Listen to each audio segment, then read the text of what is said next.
All the sports news you need. Live.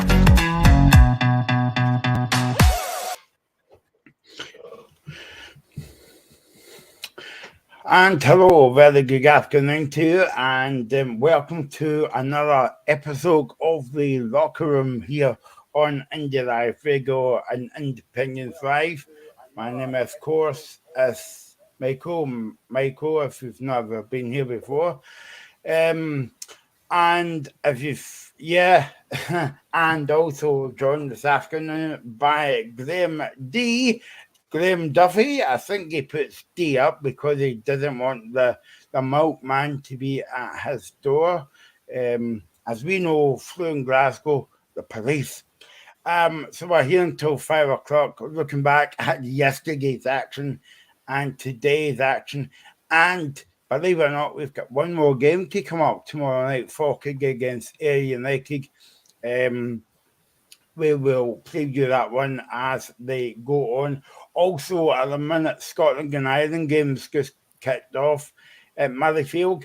I'm not actually sure, Graham, right, when I speak about rugby, if it's kick-off or floor-off or kick-in or, I would say kick-off. They do kick the ball off, so I would say kick-off. But yeah, exactly. Kick-off from your arms. So we're here until 5 o'clock.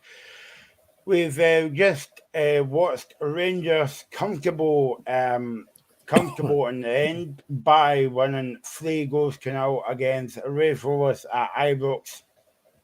And don't forget, you can comment on everything that we are talking about this afternoon on YouTube Live and Facebook Live, and leave a nice comment because we're a nice family show sometimes. So let's kick off with the Rangers game today, Graham. It was a very comfortable win in the end. Yeah, it was pretty much routine, I would say. Raith Rovers it'd have been interesting to see what would have happened if Gonçalves' lob from just inside the halfway line had gone in at the start of the game. But after that, Raith didn't really care a lot. I thought they defended very well. I thought Tom Lang and Ryan Nolan put a really good shift at the back. McDonald had a decent game in goals, but it was always going to be crucial, that first goal. Could Raith Rovers maybe sneak it? Obviously not. And I think they'll be disappointed the way they lost the goals as well. The first goal, they defended very well up to that point. And then, unfortunately, it's a free header for Connor Golson. And you can't give Connor Golson a free header in the box. So that's a poor goal to lose. And then, the second goal as well. I don't know what Ryan Nolan's doing. It's just a poor bit of defending from him. And the ball goes into the net. And then, again, the third goal was good play. Good play from Todd Cantwell, good ball into Arfield and a good finish. And yeah, it was a very, very comfortable Rangers win. They were never really under any pressure. I felt a bit sorry for Gonçalves, especially the first half, because he was up front on his own. He didn't really get a lot of the ball. And when he did, he had no support. So it was a hard shift for him. But Raith worked hard. They were never really going to win the game, let's be honest. So all that mattered to Rangers was they got through. They've done it very comfortably and without really any fuss. Yeah, would you say that Ian Murray would be a bit disappointed because he was 2 minutes away from going in 0-0 at half-time and they lost the goal through Golson? Yeah, I think so. I mean, as I say, they defended very well up to that point. Rangers were having a lot of possession, as you'd expect them at home. They were kind of trying to create a few chances, but Raith were defending very well. And to lose the goal the way they did, to lose it from a set piece would have been massive disappointment. And you could tell the Raith players were disappointed. I don't know who was meant to be picking up Connor Golson, but it's just poor defending. You're leaving him with a free header. There's only one place that's going in the back of the net. It's a good header, but it's such a poor goal to lose. If Raith go in 0-0 at half time, the game plan wouldn't change. But you're thinking, this is now a really hard game for it. They've not got that first goal. This could be a bit more awkward, but getting that first goal when they did just made it very comfortable. And it was a matter of time before they scored another one. It came a little bit later than I think people expected it to, but it was very comfortable. There was never really any threat from Raith Rovers, to be honest, especially the second half. A couple moments maybe where they tried to break forward, but they just had no numbers. So yeah, for Raith Rovers, that was a game they were always expected to lose. But I thought they put up a good fight. I thought they worked hard, competed well enough, but it's just that just that lack of quality going forward as well. I mean, I think the only real chance Rangers had before they scored by Goldson was that terrific ball in by Barisic, and Sakala never got his head to it. But that was the only real kind of chance that Rangers had, and you could see that when the first half went on, you could see that the mumblings about Ibrox, but of course Goldson was there at the right time to put the ball in the back of the net, and you would have to say it was a good time to score a goal. It was, and again, you could maybe sense the Rangers fans were getting a bit impatient, and it wasn't a full house. You could see the amount of empty seats at Ibrox, so it wasn't full. But the ones who were there, you could tell were getting a little bit frustrated because they weren't really cutting Raith Rovers open. But then again, you've got to give credit to Raith. They were defending very well. You know, they defended in numbers, they defended really well. I don't know how many times Tong Lang got his head on a crossball that came in. He was outstanding for me. And again, it's not like McDonald was making numerous saves. He wasn't really that busy, although Rangers had a lot of possession. But yeah, I mean, apart from, they didn't really create that much. I thought Sakala, again, worked hard up front. Ryan Kent had fleeting moments. I think Todd Cat was a very good player. When Rangers signed him, I was surprised. He's a very good player. I've seen him play for Norwich a few times. He tried to get in a few times and broke the lines a few times, but just nothing was really coming off. And yeah, it probably was the best time to score. But once Rangers get that first goal, you're thinking it's how many? Now, they only scored 3, but they're through. That's all that mattered. But I don't know if Rangers fans would be overly happy with the performance. I mean, they've won the game, but it's not like they really cut Raith open numerous times. So they'll be happy they're through, but maybe not overly happy with the performance. Yeah, of course, they're going back to Ibrox to defend the trophy that they won last year. Glenn, there was times in the second half where I thought Rangers were trying to walk the ball into the net before they got the second, before their own goal went in. Yeah, someone's trying to score that perfect goal rather than just... There's quite a few teams now, I've noticed this these days with Hearts as well, that when they get outside the box, they don't tend to shoot. They're trying to find another pass. You don't shoot, you don't score. You know, why not just have a shot and see what happens? As I've shown with the deflected goal, you know, it's a decent ball in, but I think Ryan Nolan's got to do better there. I don't know what he's trying to do with that. And it's a poor goal to lose, but yeah, they were at times trying to walk the ball in, and that's probably where the impatience came from Rangers fans. They just thought, just get a shot away, you know, just have a shot. But they didn't do that. But at the end of the day, they've won the game. They're in the semi-final, probably hoping that they don't get Celtic in the semi-finals. But you know, you've got now Celtic, Rangers, Inverness, and either Ayr or Falkirk in the semi-final draw. It's going to be interesting to see what happens in this draw. It really is. I think it probably will be a Celtic Rangers final, but it depends what happens in the draw tomorrow. Yeah, I'm a bit like you, Graham. I think they would keep Rangers and Celtic apart for the final, and probably Celtic Inverness in the semi-final, and Rangers and whoever else wins tomorrow night's game.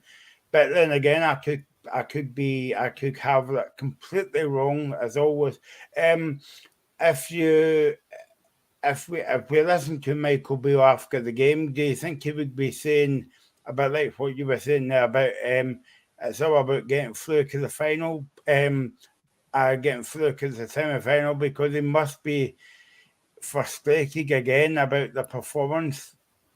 Absolutely. It's just about getting through. I thought at times they didn't really move the ball quick enough. They were making it very easy for Raith Rovers to defend in numbers. You need to move the ball a little bit quicker, and at times they were a little bit slow in possession. But it's all about getting through. You know, when you get to this stage, quarter-final, it's just about getting through and making sure you get the job done.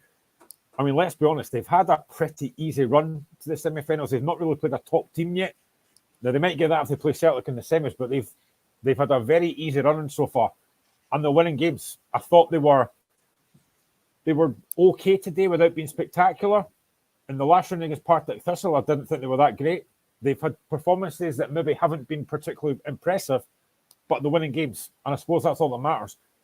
As I said, I think next season will be the time you can judge Michael Beale when he maybe gets a few more players in, maybe gets a decent pre-season. But at the moment, it's just about winning games, and they're doing that. Today, it was kind of a no-win situation because they were expected to win today, and if they didn't, it's a massive shock. They've won the game, they scored 3 goals, maybe could have scored a couple more, which would have been very harsh on Raith because I thought they were excellent. But yeah, they've done the job, and that's all that matters. Would you say that the man the player that played well for Raith Rovers today was Jamie McDonald, because he pulled off some good saves in that game. Yeah, I actually thought Tom Lang at the back had a really good game as well. And I mean, apart from the own goal, I did think Nolan played quite well. Midfield did a bit overrun. I thought Stanton worked hard, Spencer worked hard. As I say, I do feel sorry for Gonçalves, because that's a tough shift. Up front in your own at Ibrox, where you're getting no real support, it's a really hard shift. And as I say, he had that wonderful chance not a chance, but it's a wonderful effort in the first half. And you could see McGregor worrying, is that ball going in?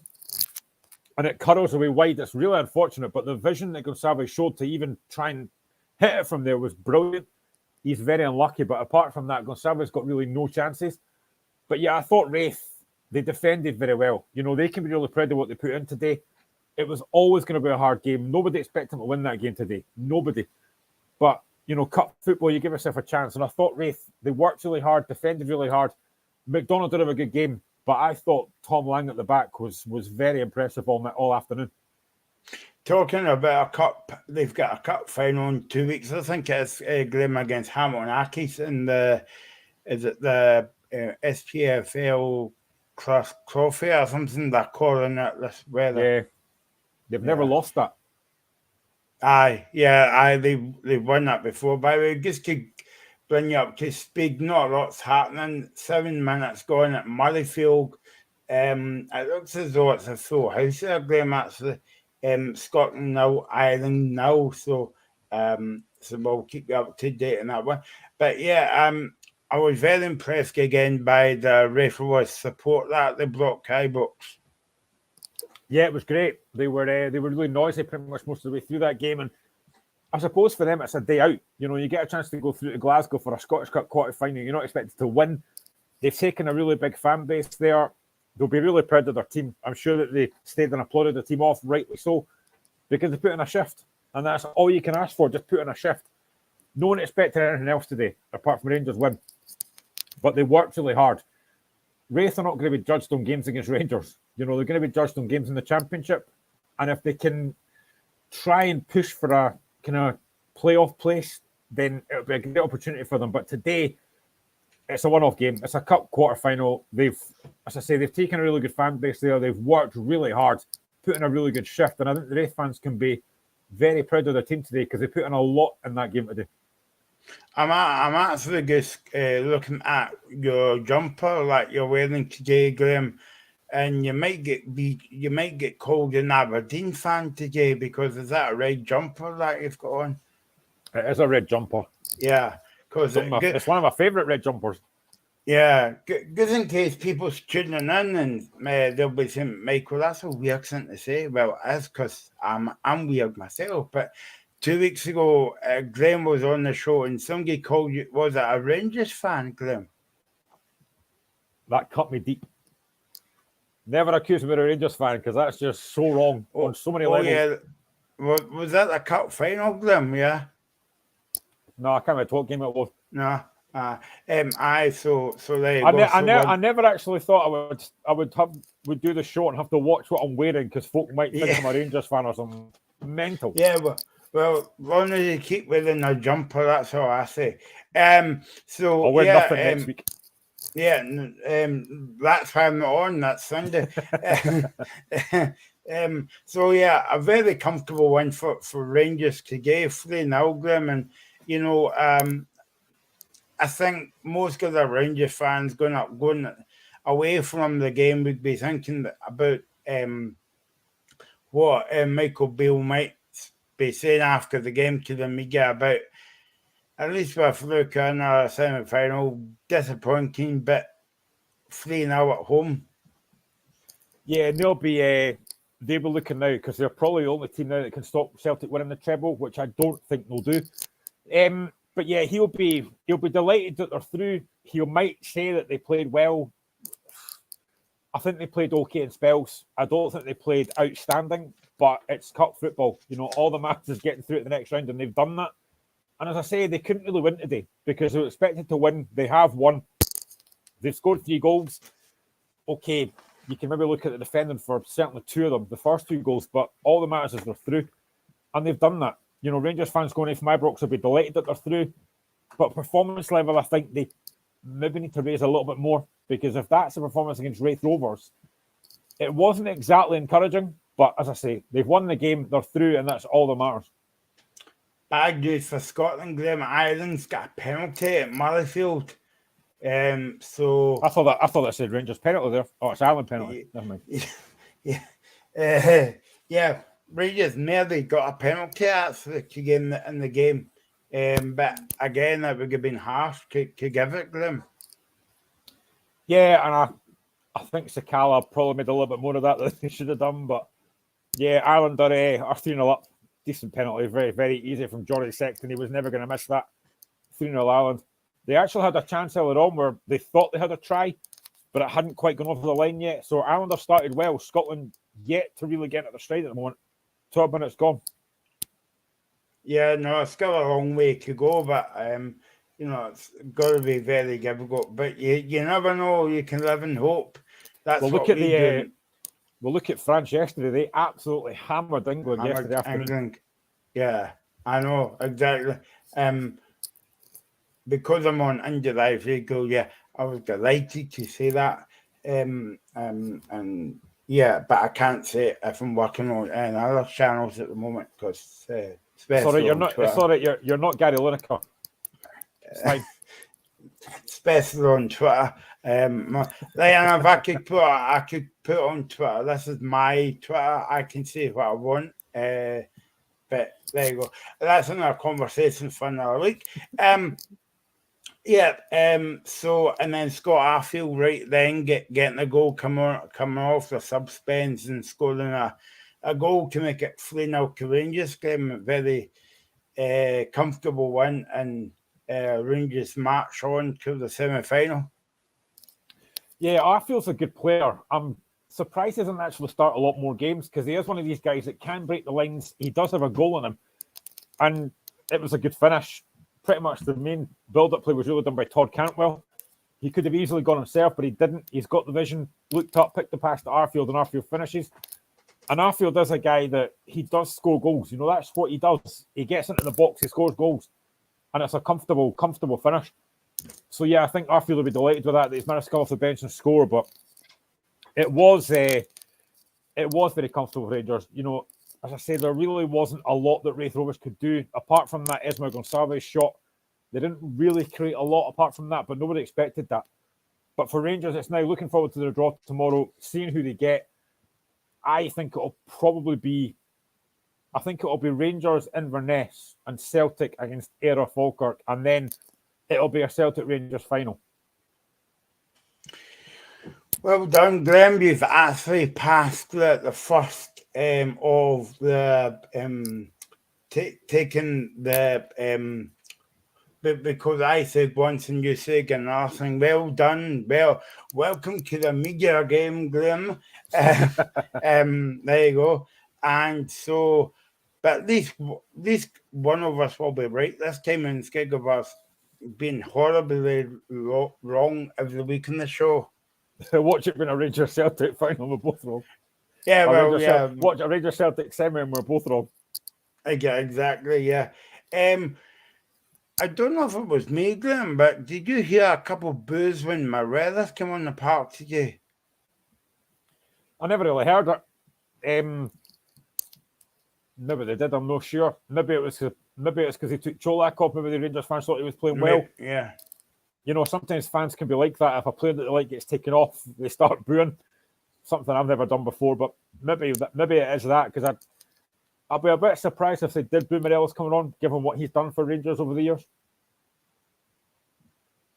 Yeah, no, there's talk today that he might walk away in the summer, Glenn, for nothing.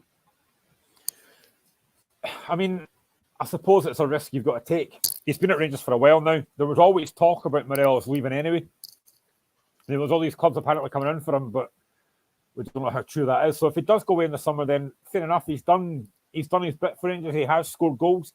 He's been I don't know what the right word is. He's been interesting in his time at Ibrox. You know, he's he's certainly somebody that divides opinions amongst sets of supporters.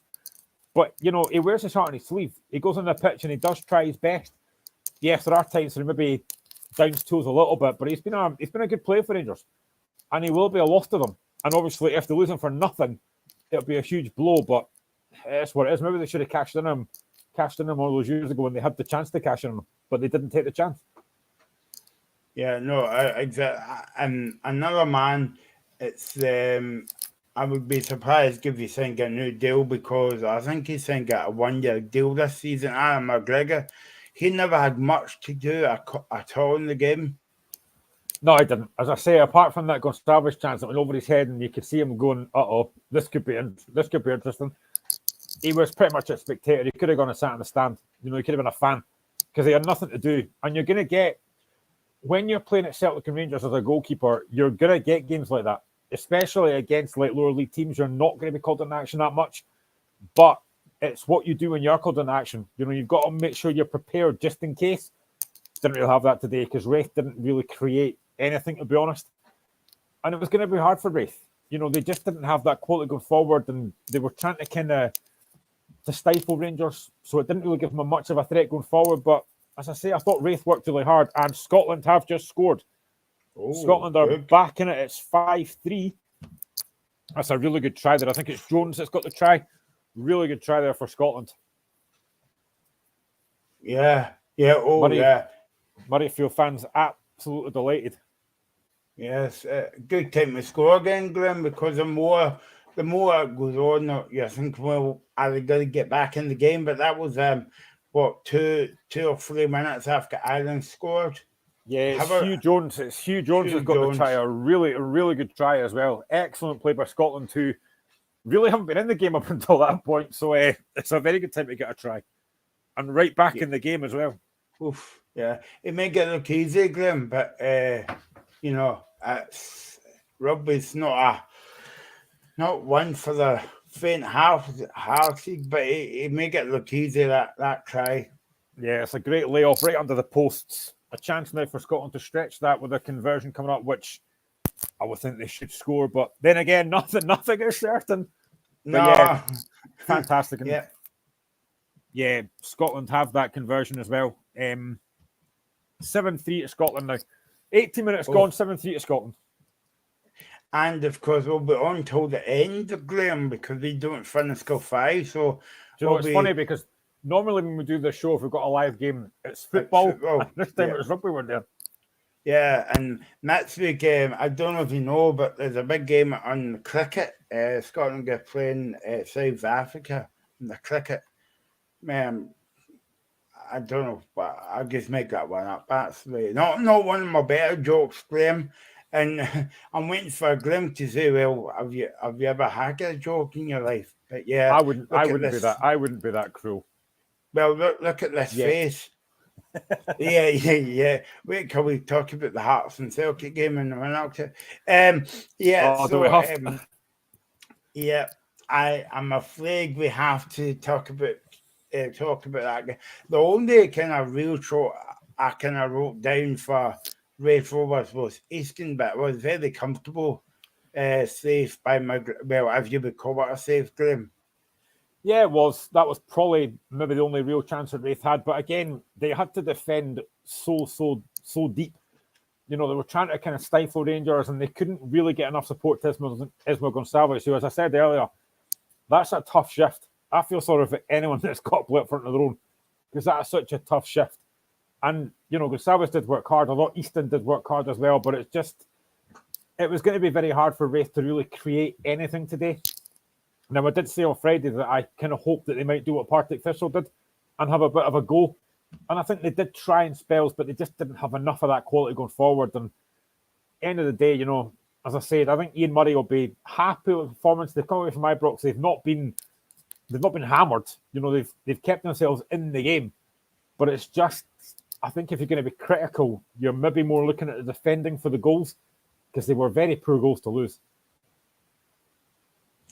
Yeah, no, definitely. So Rangers flee Rutherford. Now, before we move on, Graham, I wanted to get your thoughts about Michael Beale said this morning well, not this one, it's again frigates, but he said that the iBooks club will have to turn over around a quarter of the squad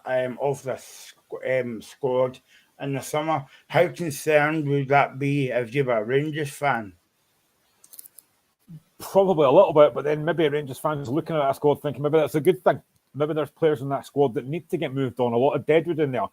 I mean, I saw today that John Souttar came back off the bench, which is probably a massive boost for Rangers. But as I said on Friday, they need to keep him fit, and that's the problem. But there's probably a lot of players in that Rangers squad that Rangers fans think we need to move him on.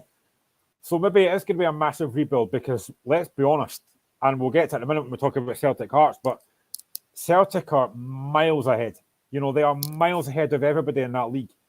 So maybe Michael Beale feels that we need to bring in more quality to kind of try and catch Celtic, which is very hard to do.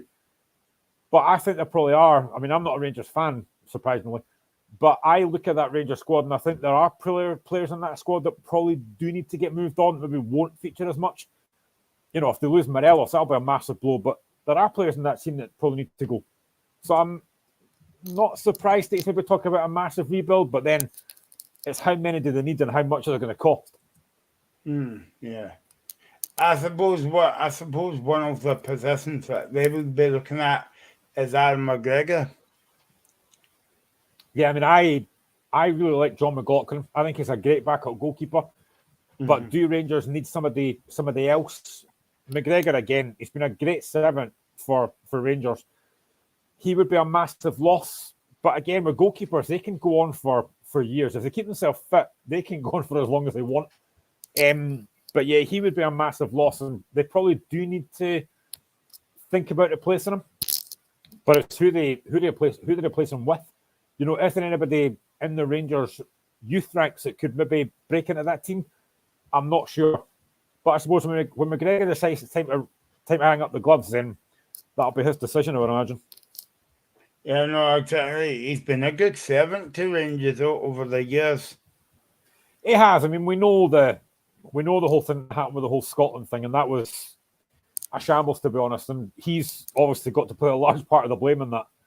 But he has been a very good goalkeeper. He has been a very good servant to Rangers and to Scotland as well. And he's been around for a long, long time. He's a very good goalkeeper. Like everybody, he does make mistakes. And I think he has been prone to a few mistakes recently. But he will be a huge, huge miss if and when he decides to retire. Yeah, no, definitely. So that was Rangers 3 before us. Now we'll find out who Rangers get tomorrow night in the Scottish Cup. Remember, you don't have to go and look for the Scottish Cup goal because that's on the TV, Graham. I think this is the first time it's been on the TV because I think the past 2 rounds you've got to go round the houses to look for the goal. So that'll be nice to sit back with a nice cup of tea, if you drink tea, that is. To watch the game here, you know, could get again Falkirk and watch the draw for the next round. Yeah, absolutely. It won't really mean much to me because my team's not in it, which I know we'll get to in a minute. But yeah, it will be actually. It is nice that it's actually going to be live on TV, and you know, after the Ayr United Falkirk game, that's the way it should be. You know, get these draws done after the games. It makes far more sense rather than having to wait till Monday or Tuesday at 5:30 on YouTube to watch it. It's a shambles. So yeah, it is better that it is getting done that way, and hopefully that will happen in the future. But I have my doubts. Yeah, nothing surprises you. Yeah, nothing surprises you with Scottish football. But there you go. Okay, moving on. Graham asked me very nicely if we could miss this game out, and I said, nope. So we're going to talk about it now. We're going to spend the rest of the show talking about this game, Graham. You know, I could easily rant about this game for the next hour and a half. Not a problem. So could I. But yeah, it was nice to go back to Tynecastle yesterday. I forgot, Graham, but when you actually see it, when you watch on the telly, you don't get the full atmosphere of being at Tynecastle, when you're actually there, you don't realise how tight you are to the park, and that was a brilliant atmosphere yesterday by both sets of fans, that I would have to say. And they got Gorgie Ultra, what they called again? The Gorgie Ultras. I must admit, even though the game was over with 5 minutes to go, they still backed their team, even though that they knew they wasn't going to have no way back. So well done to them. But I quite enjoyed my experience of the whole game, Tynecastle yesterday. It was. Well, I was going to say it's a good game. Graham might. I wish I could say the same. Yeah. I wish I could say the same. It was a nice sunny day actually there, to be honest with you. That was that was the only positive. The sun was. Yeah, but that's enough about the weather forecast. On to the game now. Hearts 0, Celtic 3, and when Celtic scored the other goal through Moy, I thought, oh, wait a minute, this is going to be like Wednesday's game, because Hearts took a very early lead and Celtic took a very early lead yesterday.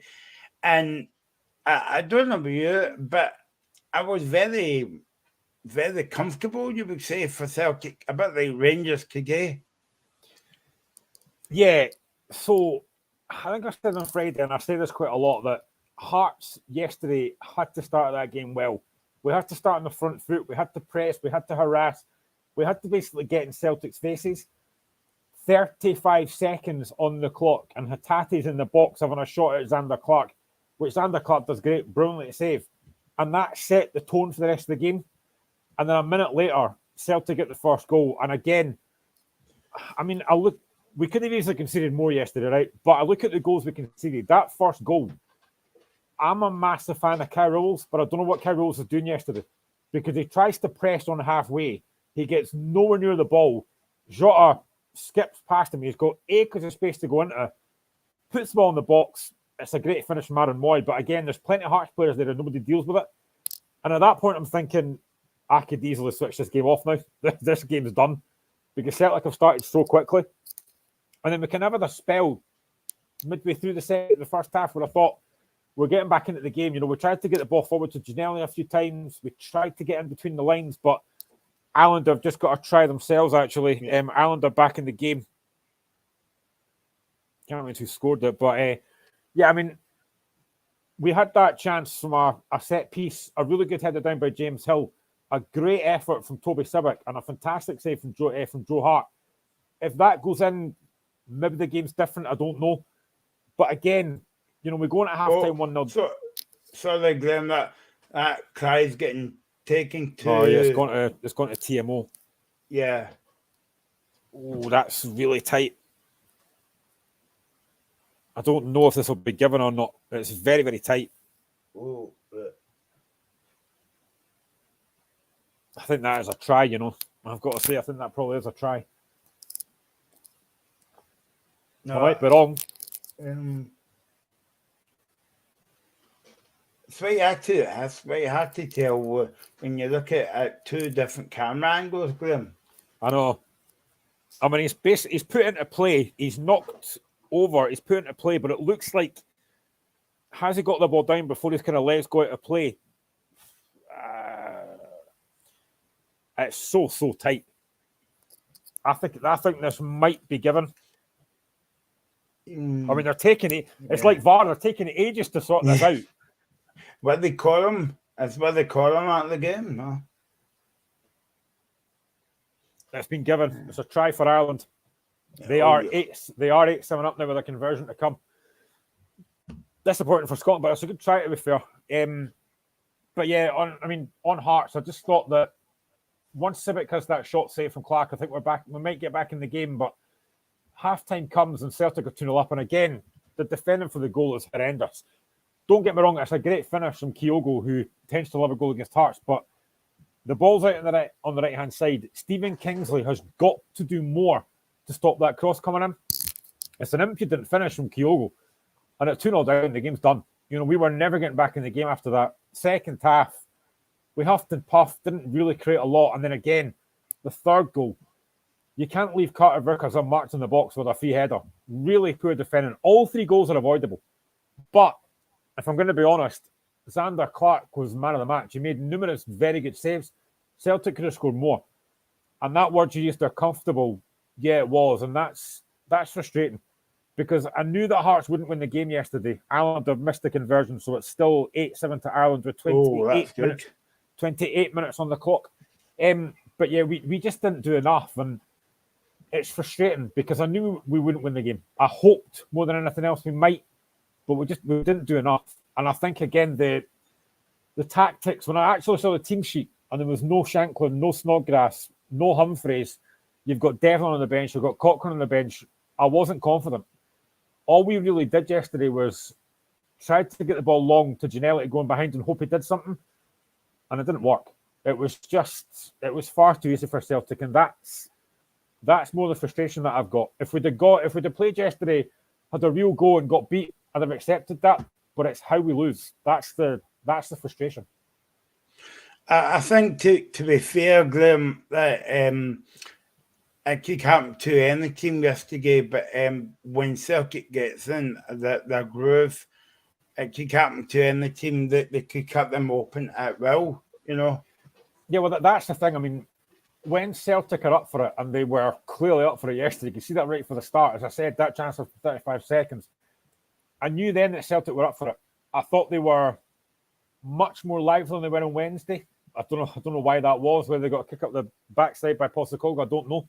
But they were much more up for it yesterday. And again, something that I kind of talked about this on Twitter last night, and I had a wee Twitter space earlier on this afternoon as well, is the fact that when Celtic get the ball, they move it so quickly. And there's always options for the player on the ball. And Celtic players, and I've noticed that a few times, but I noticed it even more yesterday, Celtic players don't tend to take more than 2 touches. It's get the ball, look up, pass. Get the ball, look up, pass. There's movement all over the pitch, and it is very, very hard to deal with that. Now, even if we did have a full-strength team yesterday, we might still have got beat.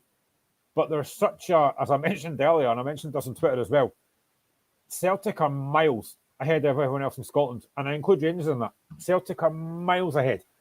They've got so much quality, and again, the recruitment helps. You know, you can sign 10 players, and you can get maybe 6 or 7 of them wrong. Postecoglou's not got that. He's got every signing pretty much spot on. Now, we know there's players that maybe don't play a lot, like Ideguchi, like Iwata, but even yesterday, Hearts only named 7 subs. Celtic subs all make a difference when they come on. Hearts subs made no difference at all, and that's a huge difference. I thought Abad had done well when they come on, Graham, as well. But you know, it must be frightening for a team to come up against Celtic in 1 minute because you're guaranteed, it's going to be a bit, you know, tight the first 10, 15 minutes. But as soon as Celtic gets that early, so that when Celtic gets ahead of the goal, not yesterday, like yesterday, you know there's only going to be one winner because the other team finds it very difficult to get back in the game, and you know that they've got runners all over the park.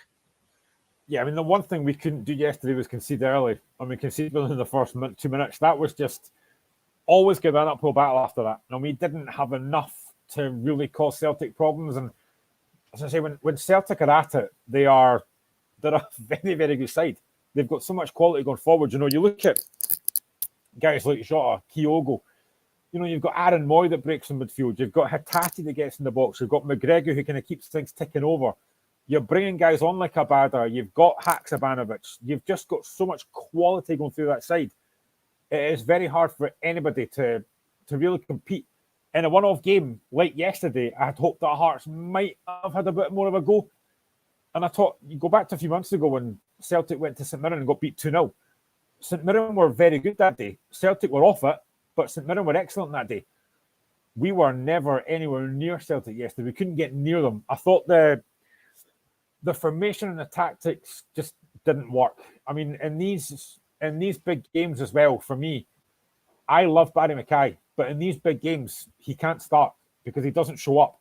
Andy Halliday again yesterday was awful, as he tends to be against Celtic. Too many big players yesterday didn't turn up, and you can't have that when you play Celtic and Rangers. You have to have everybody at it. You can't carry 5 or 6 players. And unfortunately, yesterday, and this is the thing as well, Robbie Nielsen last night, as always, as soon as we get beat, Robbie out, get him away, he's rubbish. I had this conversation last night. I'm not Robbie out at all. He's done a very, very good job. What can he do when players are making individual errors on that pitch? That's not his fault. It's not Robbie Nielsen's fault that Kai Rowles decides to press on halfway and doesn't win the ball. It's not Robbie's fault that we leave Carter Vickers unmarked in the box for a free header. It's not Robbie's fault that Stephen Kingsley doesn't go and challenge the cross. These are the players on that pitch. Robbie can only do so much. When the players on that pitch go in that park, they've got to do more. And they didn't do that yesterday. Is that a bit unfair for me to say this, Graham? I was watching the game and yesterday, and that's the second time I saw Andy Halliday in the past few days playing for Hearts. But I was watching the game and I was saying to myself, what does he bring to the Hearts team? To be honest, a lot of Hearts fans ask the same question whenever he plays. I mean, he has moments. Like last season, he scored twice against Hibs. And apart from that, he's not really done much else. I mean, Andy Halliday is one of these guys that you always expect he'll be the hard tackler in midfield. He maybe won't create a lot, but he'll be in there, like, destroying, like, just getting in people's faces. He didn't even do that yesterday. He's pointless when he plays against Celtic. And again, I know that I've probably got a few Hearts people that watch this show and stuff, and I know that maybe I shouldn't get annoyed at this, but when I see or I hear Andy Halliday on these different podcasts and he's talking about Rangers or whatever, that really annoys me. Mm-hmm. You play for Hearts, mate. I've got no interest in what you think about Rangers. You're a Hearts player.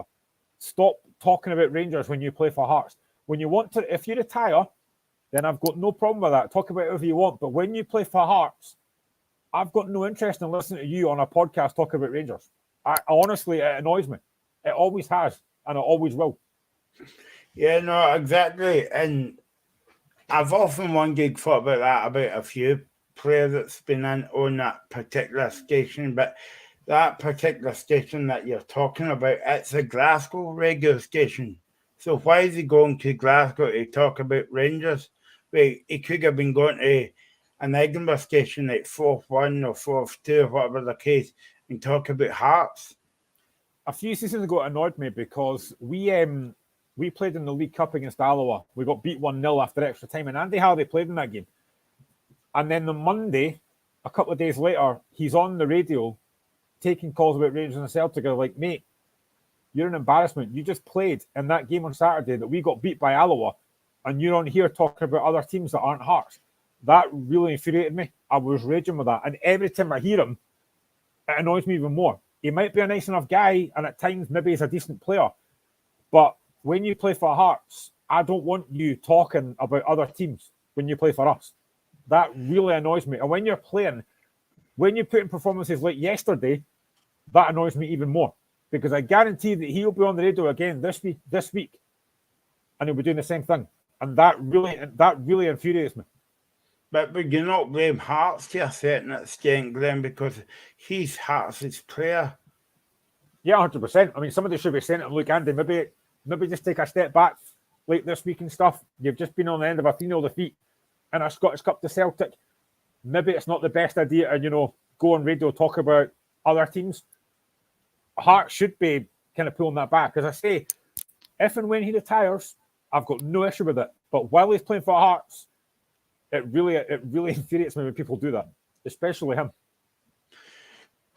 Going back in the game yesterday, about 20 minutes gone on the second half, Graham, that the game began to get a wee bit stale. But I thought it was because both teams had a game on Wednesday night. But when you look at it, Celtic and Hearts had a game in midweek, and that was the first game in midweek for a couple of weeks. So do you think it was a case of both teams are getting used to playing 2 games in a week again? Probably. And again, I know I heard Robbie talk about this yesterday, about the fact that the players tired a little bit. I just think that's an excuse. I mean, you've only played Wednesday and then again yesterday. You shouldn't be getting tired. You're playing in a Scottish Cup quarter final at Tynecastle against Celtic with the home fans behind you. You shouldn't be feeling tiredness. You should be up for that game right from the start. And funnily enough, again, I've got quite a few Celtic fans that follow me on Twitter. Some of them are actually all right. And one of them actually said to me yesterday what was it to me yesterday?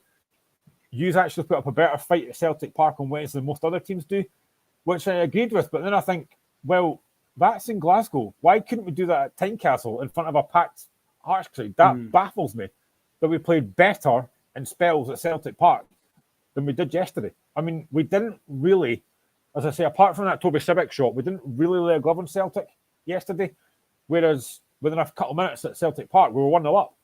So it's just, I always think it's a mindset and a mentality when we're going against Celtic and Rangers that we think we're beat before we get on the pitch. Now, I know there's a whole other thing about finances and stuff, which I agree with. Celtic and Rangers have got massive, massive budgets. They've got better players. They've got bigger stadiums. They've got bigger fan bases. But when you go on that park, you should be thinking to yourself, right, I'm going to win my battle. I'm going to win individual battles. We're going to win all of them all over the park. And I just think we don't do that often enough. And again, we hadn't beaten Celtic for 24 games at Celtic Park. 14 years we've not won at Celtic Park, which is a horrendous record. And for a team that talks about having the third best budget, the third biggest budget, being the third best team in the league, that's not good enough. Nowhere near good enough. I think that ties into what I was going to ask you next, Graham, about, because that shows you this difference between the two squads in terms of Hearts scoring very early on Wednesday night and still get beat, and Celtic scoring very early yesterday and still win the game.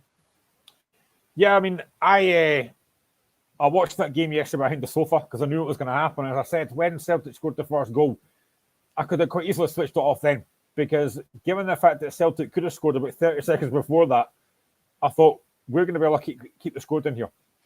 I could tell right from the start, Celtic were really up for it. They were in the groove. And when Celtic are like that, it is very hard to really do anything against them. But I had hope for better. But yeah, the two squads are miles apart. As I say, you look at the subs that Celtic had compared to what Hearts had. When Celtic bring subs on, it doesn't weaken them. They're still strong. When Hearts were bringing subs on yesterday, it made no difference. Pretty much every change we made yesterday, apart from probably Garan Kuyol, was defensive. And you're 2-0 down. Pointless. But again, I will go back to this point as well about the fact that we did have big players that weren't playing yesterday. We were missing a lot of key players that would have started that game yesterday. Whether it would have made a massive difference, I don't know. But Celtic can afford to be missing 3 or 4 players and it make no difference. Hearts can't do that. We can't afford to be missing 3 or 4 of our key players. Because if we do, then that performance yesterday shows exactly why we need them back. Because that was nowhere near good enough yesterday. Do you think that was Celtic, the most Celtic's easy performance? Because usually when Celtic goes to Tynecastle, you always know, it's going to be a very difficult game. Celtic will win the game, but they would have to fight for winning the game. And it was a very kind of easy one-way win yesterday for Celtic. So do you think it was the most easiest performance Celtic has had at Tynecastle for many a year? Yeah, I think so. I mean, I think we probably, I know we did compete a lot better in the game we lost 4-3 at Tynecastle when Shankland scored that hat-trick. And we didn't really lay a glove on Celtic yesterday. As I keep going back to it, apart from that Toby Sibbick shot, that was all really the chance I can remember. I think a couple of times Janelli got in behind. It's half-time at Murrayfield, by the way, and it is Scotland 7, Ireland 8. So still a long way to go, but Scotland, I'm just looking at the stats here. So penalties conceded, Scotland have conceded 5, carries at 62 each, meters made, Ireland have made 451, Scotland 425. Handling errors, Ireland have made 1, Scotland have made 1.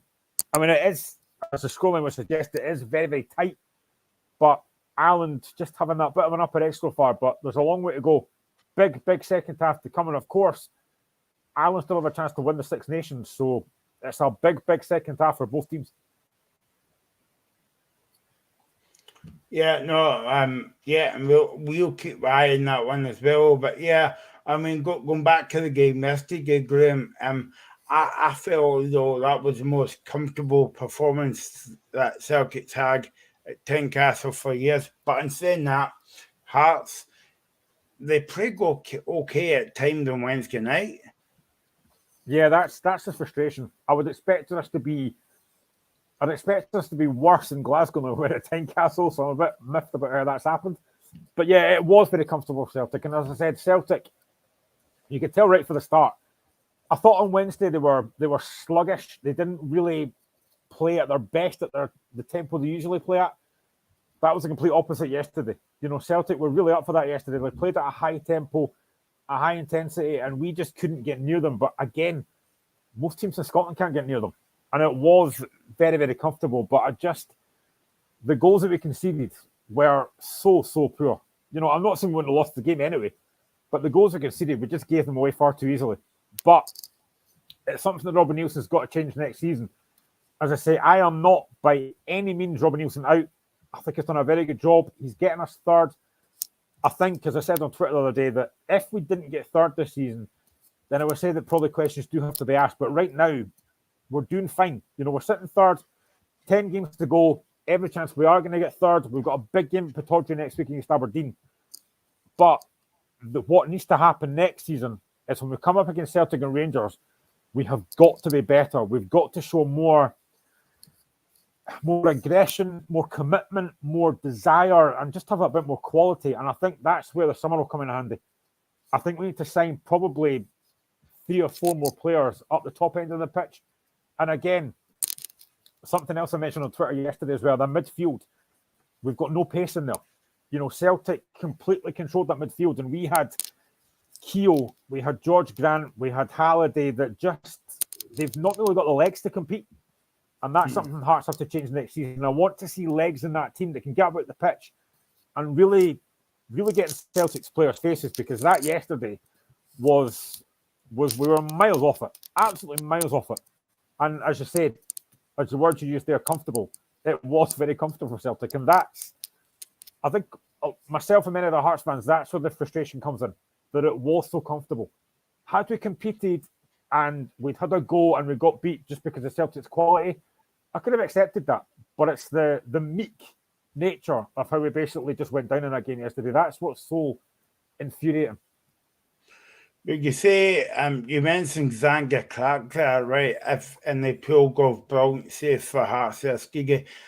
If it wasn't for him and goals, would you be sitting out the back door, never mind sitting behind the couch? Because I thought it would have been a bit more, about 5 or 6 yesterday, if it wasn't for Zanga Clark. I remember a game years ago, Scottish Cup at Tynecastle, when we had basically, it was Gary Locke that was in charge of Hearts after the administration thing, and we got beat 7-0 by Celtic under Neil Lennon. That was what I thought that game was looking like yesterday at times. And Xander Clark was outstanding. As I said, he's probably, for me, easily the second best keeper we could have had for Craig Gordon. Mm-hmm. You know, I think that was the main worry. As I said before, that was the main worry. When Craig Gordon got injured, we thought, oh, what do we do now? But Xander Clark has stepped up, and he's probably made maybe one mistake since he came in, but it's been very, very rare. And yesterday, as I said, I've said numerous times, when you play against Celtic and Rangers, normally you expect your keeper to be very busy. I don't think he was on Wednesday, but I think he was yesterday. And he was very, very good. He made some great saves. You know, 35 seconds, that save off Hatate was a brilliant save. And he made numerous other ones from Jota in the second half. I think he made a couple from Kyogo in the first half as well. And again, I would like to say as well, I could go on Hearts here all day because they were very poor. But again, I look at Celtic and I look at Kyogo. Kyogo's movement, as I've mentioned numerous times on the show before, is exceptional. That goal yesterday, it's a great run to the front post. And that finish, to have the confidence, arrogance, whatever you want to call it, to try that was incredible. I mean, he has been a sensational signing for Celtic. But then most signings that Ange Postecoglou tends to make are very impressive. You know, again, I thought Jota was very good yesterday. He was up against Michael Smith, who can't move, but Jota was very good. You know, he's one of these guys that, even as a Hearts fan, I like to see players that entertain. And if you go to Celtic Park every week, you're seeing entertainment from him. And I kind of feel a bit sorry for Abada that he doesn't maybe get more chances, because he is a very good player. But when you've got guys like Diaz Almeida, you've got Haksabanovic, you've got Kyogo, you've got Jota, it's very hard to break into that team. And when you do break in, you've got to show what you can do. And Abada's done that. But it's such a hard task for him, because he's up against real quality. And when he does come on, like yesterday, he makes a difference. But then most of Celtic self make a difference. You were saying there, Graham, and we mentioned this when we done the Hearts European run about Robbie Neilson out by some of the Hearts fans. But I think that the Hearts fans are frustrated because Celtic beat them twice, home and away. And okay, Celtic wasn't at their very best when Wednesday night won the game. And they were very, I think, I don't know if this is fair for me to say, Glenn, but I think the score for that Hearts yesterday, we at 3-0. But I think, like, if Hearts fans are saying Robbie Neilson out after 2 games against Celtic, other managers would be saying the same thing. But I think it's more frustration because that they know Celtic's got to win the game, dominate the game, and win comfortably. Yeah, I mean, Robbie, with a lot of Hearts fans, I've said this before, is Marmite. You either love him or you hate him. I'm not going to say Robbie's the best manager ever, because he's not. He makes mistakes. Every manager does. Even the top managers like Guardiola and Klopp make mistakes. I'm sure that Postecoglou makes mistakes as well sometimes, but he does. Robbie Neilson has done what he was basically paid to do. He's had us third in the league. He's had us in cup finals. Yes, the cup final last season, but at this point, we didn't do enough in that game. I know that. Every Hearts fan knows that. But Robbie's been successful. Apart from the fact he's not won a cup, he's done exactly what he's there to do. He's got us promoted twice. He's had us finishing third every time. We beat Hibs in the big games. He's done a very good job. But unfortunately for some Hearts fans, every time they get beat, it's Robbie out. He's not good enough. And this is a question I keep posing to Hearts fans on Twitter. Well, who's going to come in and do better? Because you're challenging or trying to compete against a very, very good Celtic side and a Rangers side who, as you mentioned earlier, are going to rebuild in the summer. It's very, very hard to challenge them. And I think Robbie's done a good job. And I don't know who else could come in and do any different. Yes, there are times I think Robbie needs to do things better, like against Celtic and Rangers. It needs to be like next season. If these performances happen again, then I'll be asking questions myself. But at the moment, I think to say Robbie out on the back of that yesterday is just nonsense. But unfortunately, it's the way it's always been. And I've said it before, and I keep going back to it. When we lost that 2016 Cup game at Hibs, and Hibs went on to win the Cup, a lot of Hearts fans have never forgiven Robbie for that. Forget the fact that Hibs had 2 or 3 rounds still to go. Because they knocked Hearts out and won the Cup, Hearts fans can't forgive him for that, which I, again, think is nonsense.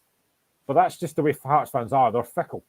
We'll beat Aberdeen. If we beat Aberdeen next week, it'll be, oh, Robbie's done brilliant. Great job. He loses the next week, Robbie out. That's just what happens, unfortunately. One man that stood out for me yesterday was, well, obviously you could pick, 4 or 5 players for Celtic, but one man that stood out for me, and I can't believe the difference he's made to that Celtic team in the midfield is Aaron Moy. I thought he was outstanding yesterday. Aaron Moy has been superb for Celtic. Again, sometimes when you bring these kind of players in who have had a good career, and Moy's a very good player, you wonder, are they just here to make money? Look at Roy Keane when he signed. Look at Ian Wright when he was at Celtic. Look at Craig Bellamy at Celtic. You just think, are these guys here for kind of last hurrah and they're not really that bothered? I think Aaron Moy's been tremendous. He's been absolutely superb. He dominates games. He's got really good vision. Maybe not the quickest, but he is getting older. But he really complements that midfield alongside McGregor and Hatate. He's been an absolute standout. And the goal he scored, arriving in the box late, and that's not an easy finish. It's a very, very hard finish, that, to take that the way he did. He's a very good footballer. He's got really good vision. He gets forward. He breaks the lines, as I said before. He's just a very good player. And he's probably been one of, well, along many others, but he's been one of Celtic's best players this season. I think when Aaron Moy is not playing, you can kind of tell. But I thought he was tremendous yesterday. He's just a very good footballer. By the way, see, we'll get back to speaking about the game in a minute, sort of good, but you actually make a good point there, right? Because see players that sing for maybe Hearts, as I say, and specifically Rangers and Celtic, like Robbie Keane, Craig Berman, Ian Bright to a certain extent. I'm trying to remember some of the other players, but you're right. Usually they come up here.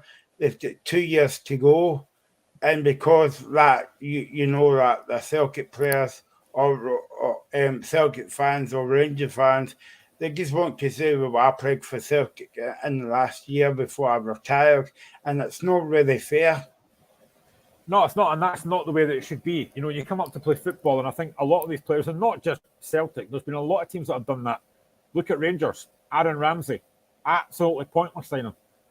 And it happens all the time. You get these mercenaries in that they're really there for the money. They're not interested in Celtic or Hearts or Rangers. They're just there for the money. It's happened numerous times. And I don't think Aaron Moy's not like that at all. You can see that he actually genuinely loves playing, not just for Celtic, but he just loves playing football. And he wants to be the best that he can be. And he's shown that. You know, performances show that. And he's, again, probably one of the first names in the Celtic team sheet. He's been superb. And again, yesterday, Hearts just couldn't get near him. But he is just such a gifted footballer. And as I say, that midfield of, you know, Hatate, McGregor and Moy, it's a very, very strong midfield and easily the strongest in Scotland. And it would probably compete at a high level in England as well, that midfield three, because it is very impressive. I think one man that's been very surprising to me last season, and it might be in the running for the Player of the Year, Graham. I don't know if you would agree. He was out on Wednesday night and they came back in yesterday and they got a brilliant game, Greg Taylor. Yeah, I think, we spoke about this with our colleague Reagan a few times. He wasn't a massive Greg Taylor fan. I think Taylor's had an incredible turnaround under Ange Postecoglou. You know, he scored the winner at Tynecastle in the 4-3 game. He's just he seems to be a very, very good footballer. You know, you can clearly see that Ange Postecoglou loves him. You can clearly see his teammates love him. He very rarely has a poor game now. You know, and I think not that long ago when Ange came in, I think a lot of fans thought Taylor will be out the door. And he's turned him round. You know, Taylor's been, again, probably the first choice left back for a while now. He's been excellent. And if he keeps that level of performance up, again, you're looking at that Scotland squad and seeing Kieran Tierney and Andy Robertson in that Scotland squad. Very hard for Taylor to get in that Scotland squad. But he'll be there and thereabouts.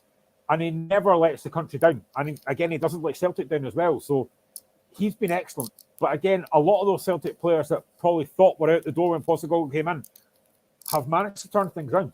And you've got to give credit to Postecoglou, but the players as well. Because they were maybe going a bit stale under previous managers. They're not anymore. You know, they've been very impressive, and Greg Taylor's been superb, I think. Yeah, I mean, and you've got to put that down to Postecoglou, as you were saying, Graham, because I mean, he must be a good kind of man manager as well. Because I mean, yeah. I think you can see that as well, the way that he is after games and stuff, the way that he kind of applauds his players and he waits for them and like gives them high fives off the pitch. And I think he does have that kind of that thing about him that he seems to love his players. And even if they're not playing well, he will still he'll back them. And that's what you want. You know, I think over the years, I've seen a lot of Celtic managers that we haven't done that. You know, there's times when you need to give them a kick at the butt, and there's other times when you kind of need to give them a round on the shoulder. But I think Postecoglou's got that kind of balance between the both, and he will try and protect his players. And again, a lot of these Celtic players that probably thought, I'll be at the door, have really turned it round. And you can tell that they love playing for Postecoglou. You tell they love playing for the Celtic fans as well. And Celtic are in a good place just now. And the worry for me is, as a Hearts fan, and I'm sure every other fan thinks the same thing, is it's only going to get worse. You know, Celtic will just get stronger and stronger. They'll get more money from Champions League. They'll win more trophies. And that word that we use all the time about relentless. Celtic were relentless yesterday. They could have easily, at 2-0 up, thought, you know what, this game's done. Let's just take a back seat. But they didn't. They kept going for more goals. They only managed to get one more, but they kept going. And that's kind of what Postecoglou instilled in them, that we keep going until the last minute. We don't stop. And that's a worry for every other team in Scotland. And I just don't see how anyone gets close to them. See, I always measure when we talk about this on the show. I always measure it back to the Hearts game, where Postecoglou's first game and Kyogo's first game, and I think Kyogo only met up with the team like 24 hours before. Yeah, he did. And all that. But you could argue the point that Celtic wasn't up to speed. But Hearts played well that night and they won the game. And then I think Celtic went on for got beaten the first 4 away games or something, and then they turned it round. So God knows what Aaron Bazil is saying to himself now, because everybody was laughing at who's this Andy Postecoglou? I've never heard of him. What a stupid name and all the rest of it. But look what he's did, and possibly it's probably put Scottish football on the map a wee bit, Grim, in terms of bringing in these players from Japan, and because other countries as well, because Hearts has got one, haven't they now? And then Motherwell's got a few players in their team as well. Yeah, I think a lot of these pundits and supposed media people, they are very ignorant when it comes to new managers and stuff coming into a team. They just think, oh, who's this guy? They did the same thing about Ian Catherine when he came to Hearts. You've got certain folks saying, oh, this guy's a laptop manager. Now, unfortunately, they were right, but they just basically poo-poo it and think, nah, these guys are rubbish. And I think there was a lot of talk about when Postecoglou came in. Because, again, there was also the whole thing about Eddie Howe. There was all that talk about Eddie Howe getting the job, and then he didn't. And it was like, oh, who's this Postecoglou? He's second choice. He was never the favourite. And as you say, he lost his first couple of games, and a lot of folks thought, oh, this guy's not going to work. And he needed time, and he's had that. And look at what he's done. And, yeah, the signings, as I say, recruitment is so important. You can get signings wrong, but Postecoglou seems to get pretty much every signing pretty much bang on. And that's very hard to do.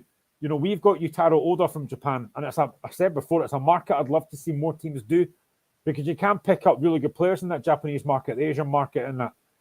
And Postecoglou's done that. But it can be very hard when you're like from another continent, another league, to kind of make the step up. But, Kyogo's done it. Maeda's done it. Jota's done it. They've all done it. And they are proving that they are very good players. And when they do eventually leave Celtic, hopefully soon, when they do eventually leave Celtic, they will go for a lot of money. And again, that's a lot to do with Postecoglou, because he's turned these players into very good footballers. And it must be a joy playing for Celtic. It must be a joy being a Celtic fan just now. I am very envious. I mean, I said this in my Twitter chat earlier. I wish that Hearts players had the mentality that Celtic players do. That they go into every game knowing they're going to win. They're going to turn up anywhere they go, knowing they're going to win. I wish that Hearts had that. I wish that Motherwell had that. I wish that Aberdeen had that. I wish that Hibs had that. I wish that every team in the league had that mentality. And it would make it a better league if every team had that thought of, we're going to win this game. But we just don't. And it's a mentality that I wish would change. See, when you think about it, Glenn, Celtic, I know the season's not over yet, but if Celtic get beat off us at Mirren, you could be looking at another invincible season in the league anyway. Yeah, potentially. That'll be it probably won't be a massive. It probably was at the time that they lost that game, but they've managed to recover from that, and we all know that St Mirren can be a difficult place to go. And if you're not at it, even for one game, you can get a shock. And St Mirren that day were very good. They were very good, and Celtic just went up to those levels. But they've learned from that. Postecoglou's learned from that. The players have learned from that, and they've never really had that again. I think a lot of folk like myself thought that St Mirren last week could have been a hard game. Go 1-0 down and you think, oh, could that happen again? But then once Charles Dunn gets sent off, and Celtic are just rampant after that. But it is, who's to say next season that Celtic won't go the full season unbeaten again? And it might be another Brendan Rodgers moment again. There's every chance it could be because Celtic are going to get stronger. And you've got to imagine as well that come the summer, Celtic will probably sign 2 or 3 more players, maybe even more. And they're just going to get stronger. And it's so hard to compete in this league already. And I think, again, you're probably going to find that next season, I don't know when the league starts, but you could find that Celtic are probably miles ahead already by September, October. And that's not really what you want because it does make a laughing stock of the league. From a Hearts point of view, Graham, what could you take out of the 2 games against Celtic? I suppose it wasn't an absolute hammering, but apart from that, I can't really take much else. I think there are players who can probably be pleased with themselves. Janelli, I thought, has done well the last couple of games. Xander Clark's done well the last couple of games. I think a player that I've not been a massive fan of, Orestes Kiemartsoglu, I thought he did well yesterday. I think George Grant's done okay. There has been positives, but there's not really been much else to take out of them. I mean, I put a stat on Twitter yesterday that we've played Celtic and Rangers this season. We've played 7 games. We've conceded 20 and scored 4. And all 4 of those goals are against Celtic. 3 of them were in that 4-3 game, and 1 of them was on Wednesday night. Our reckoning against Celtic and Rangers needs to change, and I said this already. Next season, now I know we've still got games to play against them this season, but next season that's got to change. Robbie has got to find a way of beating both these teams. I know to do it over a season is hard, but even to do it once or twice in a season, we need to be better because it's not been good enough. Yes, see that what you put on Twitter, Graham, right? I was looking at the league table. I'm just getting a league table up here, right? And there's a massive. I can't remember if we spoke about this on Friday night or not, right? But if you look at the league table now, the Celtic has got 79, Rangers has got 70, and Hearts is on 3rd place with 45 points. Now there's a big, massive difference there, Glenn, between Rangers and Hearts, and I'm not even counting Hearts and Celtic because it's like night and day, But if you're taking the 2nd place and the 1st place team, there's a big, massive gap there. There is. So, and on you go. No. What I was just going to say was, so if there's any lessons to be learned from this season, next season, or 5 seasons' time, is shutting that gap between Hearts and Rangers. Yeah, and I don't even think it's Hearts. I think it's Hibs, Aberdeen, Motherwell, St Mirren. Every other team in the league has got to be thinking the same thing because it is, the Scottish League, Scottish Premier League is a farce at times because it is too easy. And again, this is a Rangers side who haven't really been that great this season either, and yet they're 30 points in front of Hearts. That's not good enough. Yes, finances, we all know about that. We can talk about finances till we're blue in the face, but you've got to be more competitive when you go on that pitch. You've got to put up more of a fight. And again, that's the thing as well. You've got to be more of a fight. I don't think we showed enough fight yesterday, and that's happens far too many times. And trying to close the gap is difficult, but I mean, I don't think we'll ever close the gap on Celtic because Celtic are just miles ahead. Rangers, I genuinely don't think are, and I hope there's no Rangers fans watching this, but I don't think Rangers are that good a side, but yet they're still sitting comfortably second in a cup semi-final. That's disappointing. We've got to do better next season. Again, next season, come the summer, we all start from scratch. We all start with no points. Everybody's got to do better. Not just Hearts, but everyone else as well. I include Aberdeen and Hibs in this as well. We've all got to do a lot better to make it more competitive and really put in a challenge to Rangers. They're the two we've got to try and challenge. If we can split the Old Firm, that'd be great. But I just don't see it happening anytime soon. And that's the point, Graham, because when you look at that Rangers performance today against Brave was all right, they went 4-0 and dominated the game. But you would think that the gulf between Rangers and Brave Rovers, you're looking for Rangers to win that about 4-5 or even 6-0. And that's the difference compared to like a few years ago where Rangers they could have won that one before half time or even before the half an hour mark. But that's the difference. And then, but they when they come up against Hearts, they went easy. But I mean, I don't know if that's I don't know if that's saying something about Rangers or if it's saying something about Hearts, or if you're saying before they go in the park that can I beat already. Yeah, I mean, our performances against Rangers this season have been awful. We've not scored against them this season. We've made it far too easy. The last game at Tynecastle, we lost 4-0, was an embarrassment. And that's something, again, I talk about Robbie and talk about all the good things I think he's done, but that's something that he's got to change. Those games against Rangers are nowhere near good enough.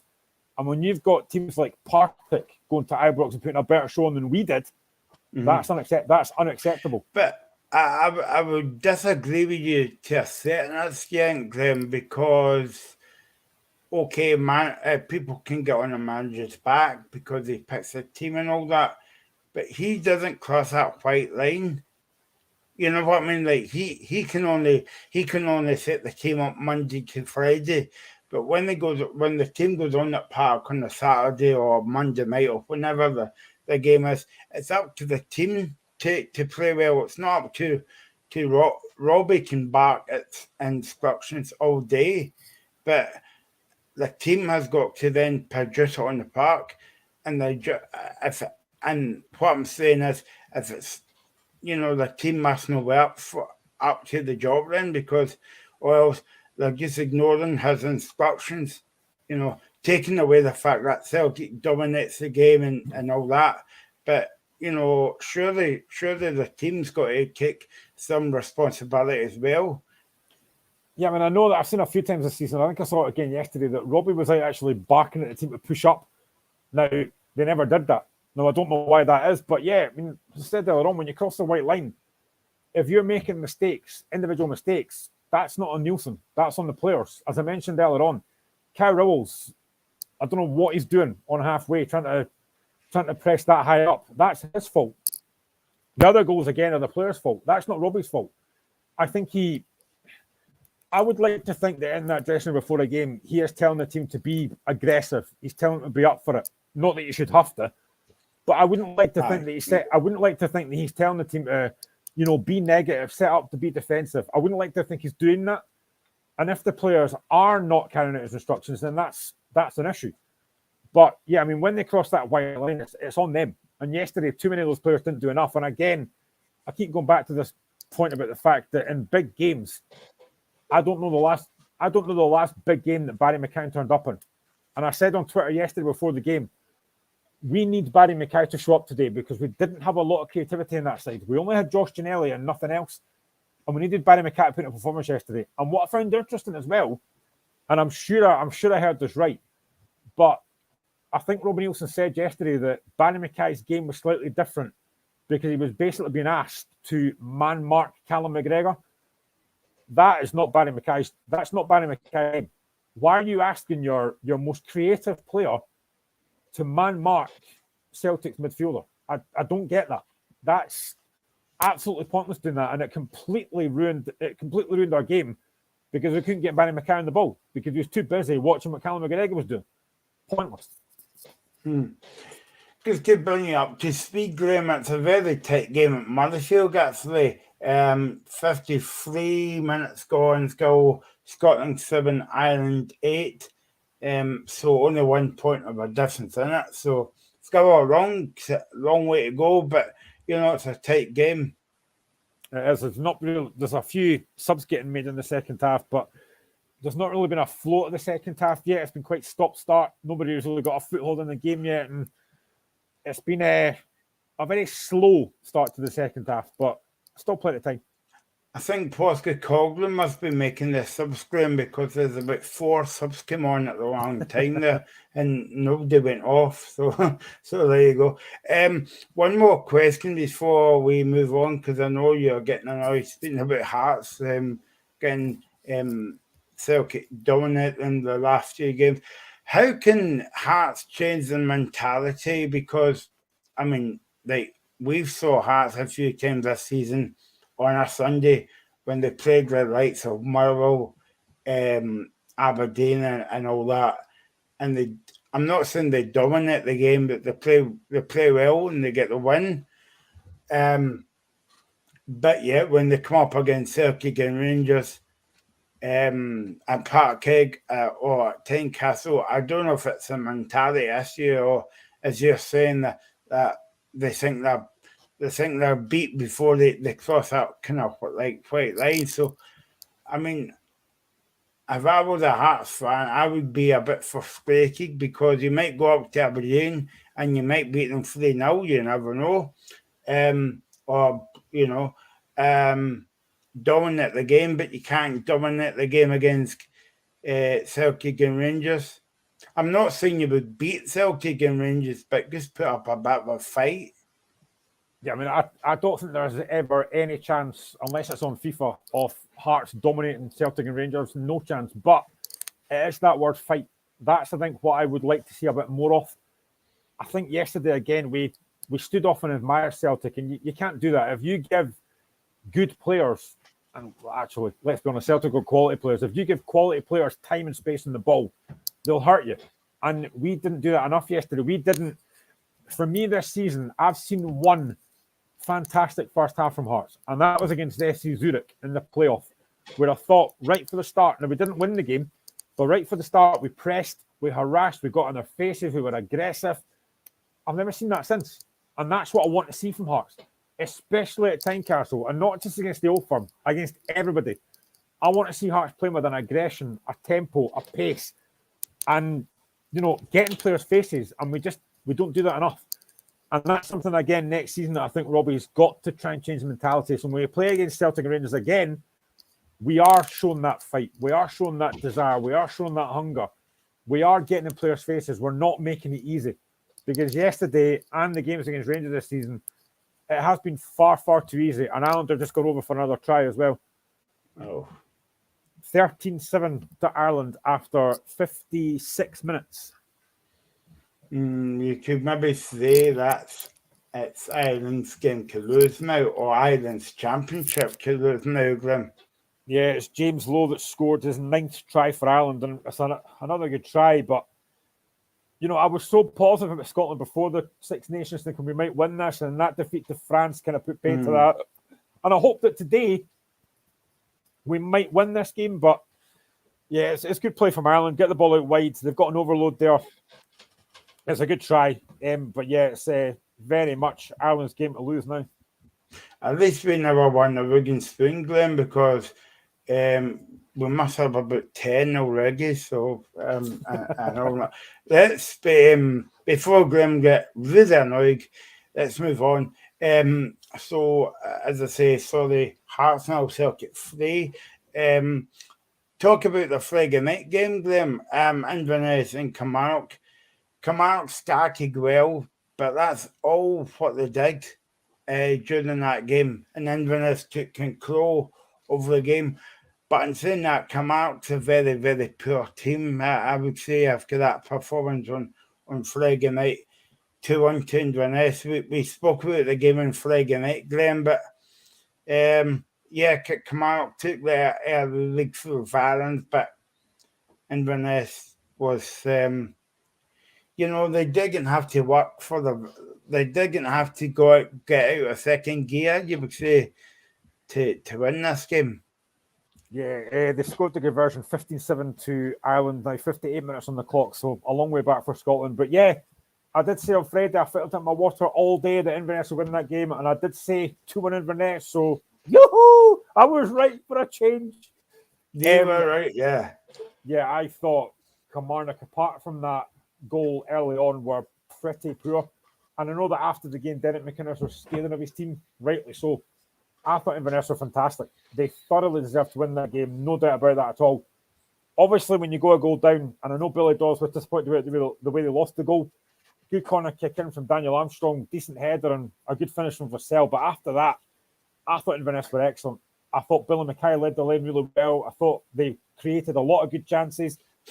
The penalty they got, it was a penalty. I thought at first it might have come off the defender's leg onto his hand, but it doesn't. It hits his hand. And then, even then, I think Sam Walker in the goal is a bit unfortunate because he dives for it and Mackay puts it in the middle and it nearly hits his leg. But yeah, he scores the goal in the second half. Inverness were excellent. Really good finish from Sean Welsh. Although, again, I do think that Sam Walker should do better. The ball goes through him. He should do better with that. But Inverness were excellent. They were really, really impressive. And, you know, we talked about it before, the weather, the cold weather going up to Inverness, a hard game, a hard place to go. And Kilmarnock were just very, very poor. But you can't put aside how well Inverness played. I heard Billy Dodds after the game. He was very proud of his team, rightly so, because Inverness were absolutely fantastic. And now they've got a date with Hampden, which is fantastic for them.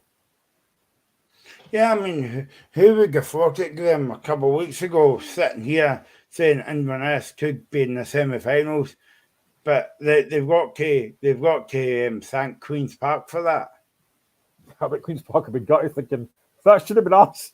Well, if you hadn't played Judy Henderson when you didn't need to, you'd have been in there maybe. It's your own fault. And I do like Queen's Park. I want you to come up, but it's your own fault. Yeah, no, definitely.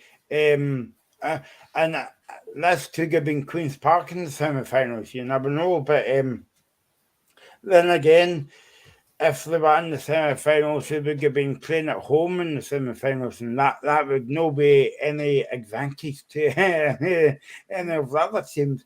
But Inverness, I mean, Billy Dodds is doing an excellent job up there. He's doing a great job, and I know that he has spoken about after the game. His first thought was, we need to now prepare for trying to challenge for the playoff in the championship, which is quite right. You know, they've got to be trying to do that, but they were excellent all over the pitch. I thought they were fantastic. I thought, as I say, Billy Mackay led the line really well. Sean Walsh was excellent in midfield. I thought Scott Allardyce was really good. Darren Devine at the back was really good. I don't really think Mark Ridges in the goal had that many saves to make. But Inverness just all over the pitch, and I think as well, I don't know if it was Danny, was it the captain? I can't remember who. Somebody, I don't think it was Derek McInnes, but somebody, one of the Kilmarnock players, I think he basically said that Inverness wanted that more, which must be so disappointing for a Kilmarnock fan. You know,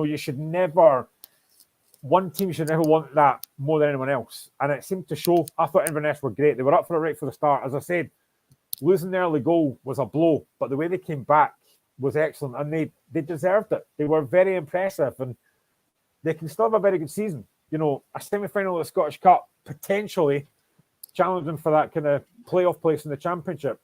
They can have a very good season. And I'll be honest, I wasn't sure when Billy Dodds got the job if that was the right appointment. Clearly it is. He's done a great job. You can tell the Inverness players are playing for him. You can tell that they love playing for the club. And the celebrations after the game, thoroughly deserved, because they were excellent. But I would say as well, I've said this numerous times before, I know they're not bottom of the league, I know United are, but Kilmarnock are a terrible side. They're a very, very poor side. Yeah. Even when Kyle Lafferty wasn't a team, Grim, they were still a poor team. Yeah, I think they relied probably too much on Kyle Lafferty. I think they just don't have that threat going forward. You know, I do like Danny Armstrong. I think he's a really good player, but again, it is now Scotland 7, Ireland 20 after 62 minutes. They've got another conversion to come here, I think. It's kind of all dismantling for Scotland, unfortunately, after being ahead. But yeah, they are. That's over. 22-7 now to Ireland. So it looks like Ireland are very much in the frame for winning the Grand Slam in the Six Nations. Disappointing for Scotland again, though. Yeah, no, exactly. Yeah, I know it's quite early to say because there's a lot of games to be played before the end of the season.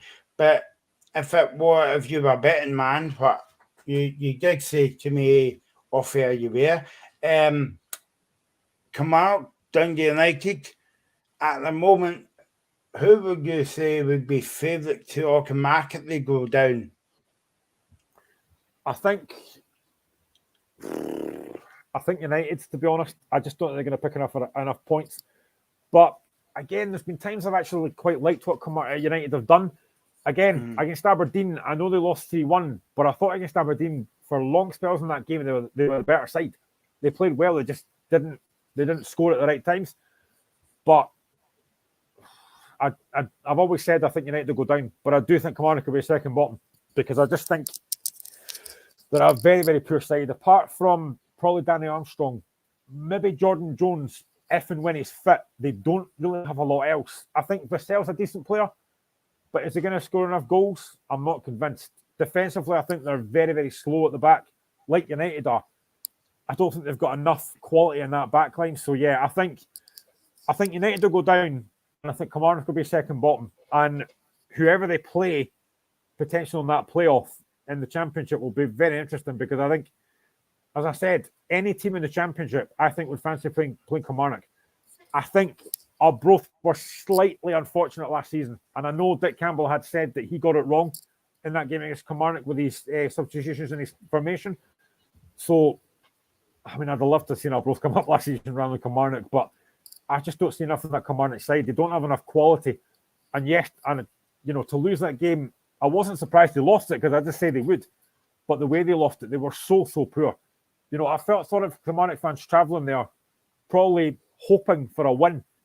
And they were so poor. Apart from the goal, they really offered very little.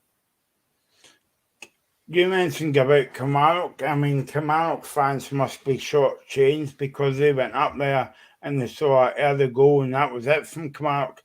Brilliant support by Kilmarnock. But would you say, am I being a bit harsh to them, but would you say a bit of a disappointing for Inverness fans because it was only, 2,000 at the game?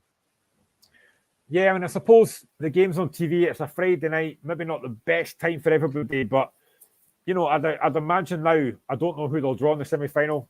Well, actually, I do, because I think I said they've got Rangers. But they'll probably be looking for maybe between 15 to 20,000 tickets, which they'll probably get.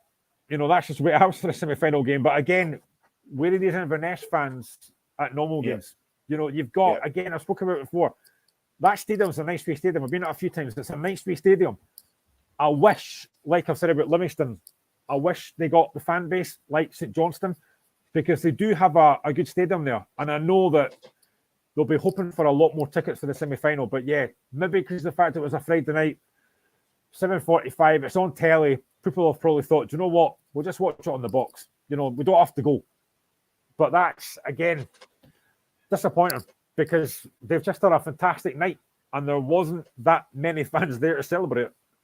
But I know you're saying, Graham, like what's on the telly, but I mean, Kilmarnock, they had to travel 5 hours to that game. You know what I mean? And Inverness fans would probably just walk down the street or, whatever to get to that game. So, I think for Kilmarnock as well, to travel all that way and to see your team put on a kind of spineless performance, and I don't think that's harsh because I thought it was pretty spineless all the way through, apart from the opening goal. They didn't show enough. And I think, yes, cup footballs will be getting through. And if they'd won that game on Friday with that one goal, Kilmarnock fans are not complaining. But the way they played and to lose it so gutlessly was so disappointing. It's a long way back to Kilmarnock after a performance like that. And again, I think Derek McInnes, I know that he apologised to the fans after that game. Well, that's all very well, but you're out the cup. You've played poorly. Your season's pretty much going downhill. All you've got now, I think this is the thing. I've said this on Friday as well. Cup football is a break from normal league football. It's a break from kind of, if you're playing poorly in the league, you've always got the Scottish Cup. Now, come on, don't even have that. They're out the cup and have really poor performance. And all they've got now is trying to stay up. And they've got difficult games to come. I know they've got Hearts in a couple of weeks at Kilmarnock. They've got difficult games to come, and I mean, if they go down, I know Derek McInnes signed a new contract not long ago, but I think if they go down, will he really want to stay in the Championship? I don't think so. Yeah, they've also got Celtic coming up at Rugby Park in a few weeks as well. But that's how I was going to ask you, Graham. And I know I said this to you a few weeks ago, and maybe I was a bit kind of quick asking this question a few weeks ago. But I think we were on the show that night that McInnes signed a 4-year deal. But was Kilmarnock too quick to offer McInnes a new 4-year deal? Yeah, I think so. I mean, I think honestly, the way to go, I think, is kind of when you're giving a manager a job, I think maybe a rolling contract is the way to go. You know, see how he does. And I just think it's been an absolute disaster, to be honest. I don't see enough of that Kilmarnock side. Now, they might stay up. I don't think they have enough to stay up. But yeah, I think I was surprised when McInnes got that new contract because I thought, you're taking a risk here. I know he's experienced, but you're taking a massive risk giving him that contract because if you go down, then what happens? I mean, it's as I say, listen, Derek McInnes might honour his contract, but I don't think if they go down, he'll stay.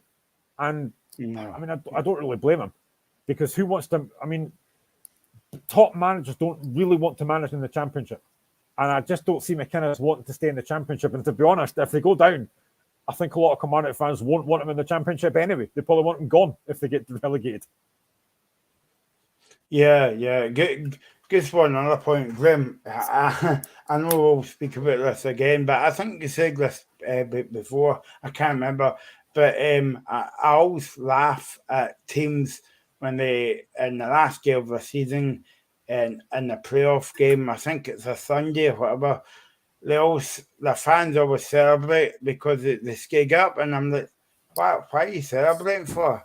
You should actually be ashamed that you're celebrating because that you got yourself into this position. So maybe it's me, Glenn. Maybe I'm being a bit harsh, but I thought, well, what's the point of celebrating?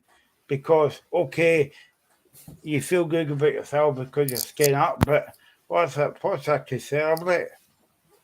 Yeah, I mean, I can kind of see that. I don't think it's harsh. I can kind of see that, but I suppose if you're a fan and you've stayed up by the inch of your whatever, you know, nobody wants to play in the Championship. I've said before, it's a competitive league. It's a tough league, and you don't want to be in that. If you're a big club, you do not want to be in there. Like as a Hearts fan, I hated being in the Championship. I was delighted to come straight back out of it. You know, Hibs were there for a couple of seasons. Rangers were there for a few seasons. It's horrible. So I can understand why when you stay up that you celebrate it as a fan. But again, the next season, you've had that lucky escape. You don't want to be in there again. So you've got to make sure that you're not in that position again. So that's where you've got to kind of think, if Kilmarnock stay up, and it'll be a big if, but if they stay up, then they have got a massive rebuild in the summer because they can't afford to be in that position again. And I just think looking at that squad, they don't have enough quality in there. They really don't. There's probably maybe 2 or 3 players that I think are decent. The rest of them are nowhere near good enough. So if anybody's got an answer to Graham's question, well, not question because you never posed a question, but by the skin of the what, you can email us or you can put it on Facebook. I say I've got a few wee things you would like to say there, Graham, but I don't think you can. That's why I didn't say it. Yeah. I'm desperate to say it, but I can't say it. So I'll move swiftly on. But yeah, it's going to be. It's been a long season for Kilmarnock because they haven't really get going, Graham. No, their away record is horrendous. I think only 2 games this season away from home. Their away form is awful. So again, that's probably why I wasn't surprised they got beat on Friday because I just thought their away form was really poor, and it wasn't a surprise. But yeah, they've got very hard games to come, and they have had a very poor season. You know, they had the whole thing. I think I was very surprised when they let Kyle Lafferty go. I did not see that coming at all. They had their reasons, which is fine, but I was genuinely surprised that one of the best players and their really only goal threat that let him go. And they didn't really strengthen after that. I know they brought in Christian Deutsch, but again, he doesn't really score a lot of goals. I think Vassell is a good player. I've seen him a few times. He's a good player. He's quick. He's got a bit of something about him. But again, that's all they've got. Again, Jordan Jones is a good player, but he's never really fit enough.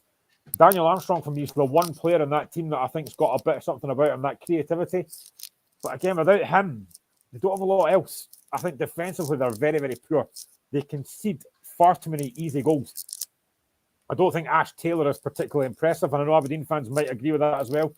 I don't think he's been that great. So they have had a very, very long season, and I think if you're Derek McInnes, And if you were to ask him now if keeping Caley in the league would be your biggest achievement, I think he would probably say yes, because they've got such a poor squad. To keep that squad in this league, I think it'd be a bit of a miracle, to be honest. And for Inverness, Graham, it's the opposite. They can look forward to a big semi-final against Celtic, Rangers, or Ayr United, or Falkirk, and hopefully get into the playoffs as well. Yeah, as I say, Billy Daw's done a fantastic job. He really has. And I know he spoke about the start of the season about the amount of injuries they had. There's nothing you can do about that. You know, injuries happens to everybody. There's nothing you can do about that. But what he has done is he's got a group there that you can see he gets the best out of them. And all these players love playing for him. Which again, you know, you look at Billy Dawes and you think, very good player and not a bad pundit, and you think, how's he going to do in management? Some ex-players, when they go into punditry or when they go into management, i.e. Gary Neville went out to Valencia and was horrible. A lot of these players can crash and burn, but he has done a very, very good job. And I think for him to get to a semi-final of the Scottish Cup and be 90 minutes away from a final, to still have a chance of getting out of that playoff for the Championship, I think he's done a great job. And I think Inverness have done a fantastic job. And you've also got to remember as well, he's taken over from John Robertson. You know, John Robertson did a great job at Inverness, and obviously had the whole health stuff and everything that went off behind the scenes and stuff. So he's taken a very hard job there from John Robertson, and he's done brilliantly. He's done an absolutely fantastic job, and fair play to him. And fair play to Inverness, because they've been in the semi-finals a few times over the years. They're a very good cup side, and they're showing that now. And again, the luck of the draw.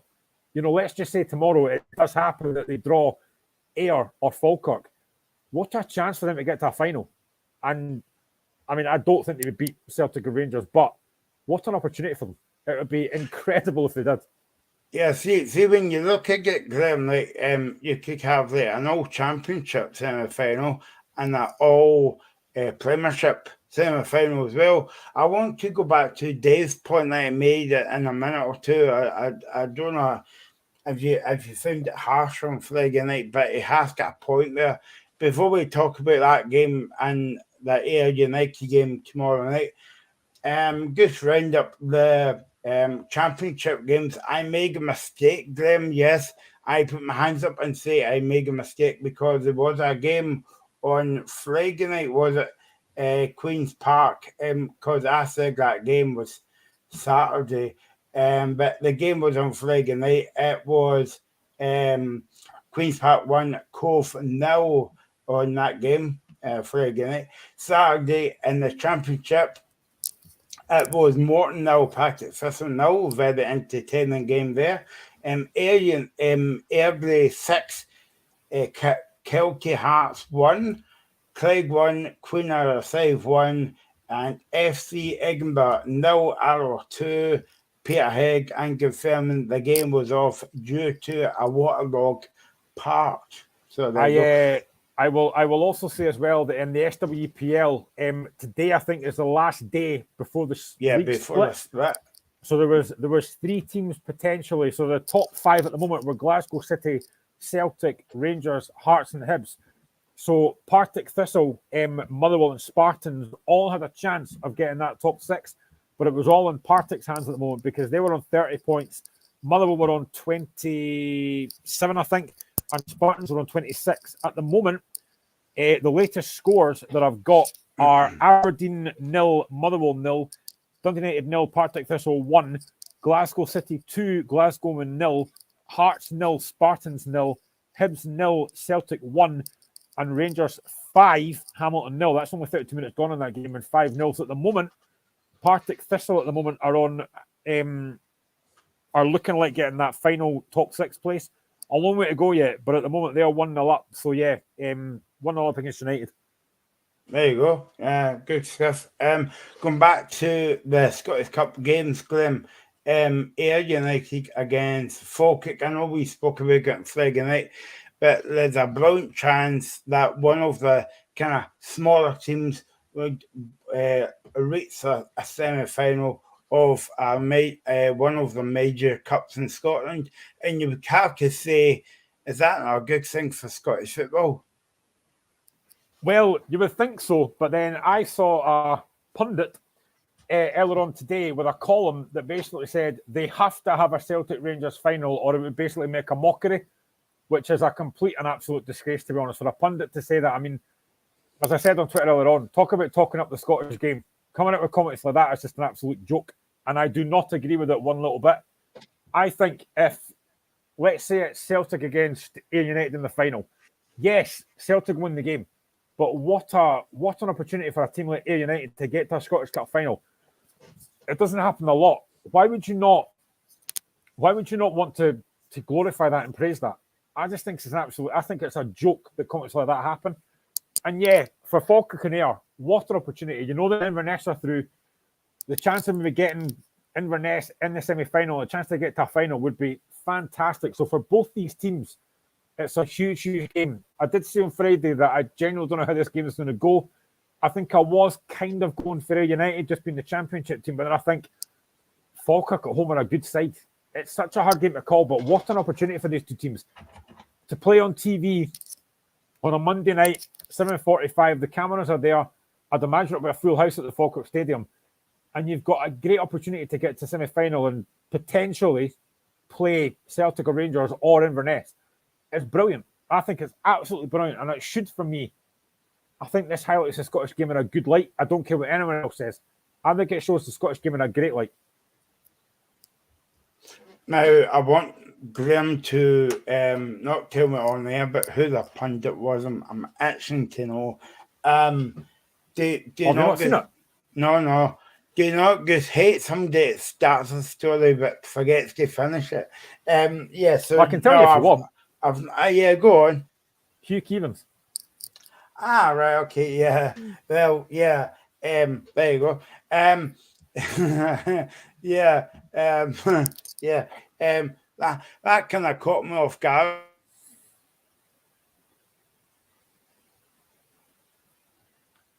I appear to have lost Michael's sound. I don't know where he's gone here.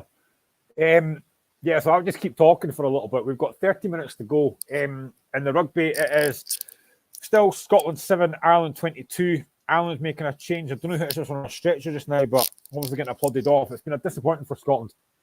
Really disappointing for Scotland. A disappointing defeat. Ireland fans are delighted, but I think Michael's back.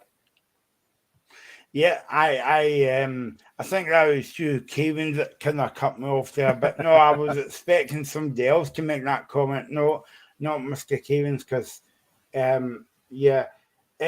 So it's a big chance for one of them to. You've been muted, Michael, and that wasn't me. I don't know what's happened to Michael's sound feed. He's disappeared. He is there, but there's no sound coming from him. Maybe that's a good thing. Sorry, Michael. I can get my own back now because you can't see me or you can't talk to me. So I remember that's a good thing. Oh, he's back. Here we go. He's back.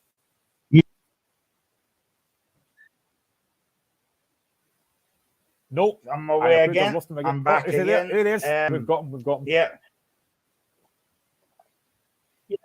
Yeah. I mean, these 2 hours went seamlessly, and then in the last 10 minutes, it's beginning to get a bit of, I could say a few words there, but I can't. But yeah, so it's a big chance for Ayr United and Falkirk to get to the final, semi-final, and as you say, it's on TV as well, Graham. Yeah, it's fantastic. I mean, we've been used to the Monday night. I actually have quite liked the Scottish Cup Monday night games. Like Darvel have been on, Falkirk have been on, Falkirk are on again. I've actually quite liked that they've had these games on Monday night. I know a lot of folks say, the Scottish Cup games should be on the same day, but I quite like the fact that it's staggered and you've got different games at different times. And I've really enjoyed the Monday night games. I hope this game's the same, actually. But yeah, it's a great opportunity for both teams. Ayr United have been doing very well in the championship, maybe tailed off a little bit, but a great chance to get to semi-final. And as I keep going back to this guy, Akinyemi at Ayr, who's been fantastic, he'll have a big say in this game, I think. But Falkirk at home are a good side. And what a chance for Falkirk to get to a semi-final. And after all that happened at Wraith Rovers, for John McGlynn to get to semi-final, you know, it would be good for him, but it's a massive opportunity. And again, as I've said before, it's great for the Scottish game, I think, that you've got Inverness in the fight in the semi-final. You're going to have potentially, well, you are going to have either Ayr or Falkirk in the semi-final. I think it's great. I genuinely think it's fantastic. And I hope these two teams put on a show tomorrow. And it's a good game. And I don't know if there's VAR tomorrow. Probably not, because it's Falkirk and Ayr. But again, I just hope the game's not decide on a refereeing decision.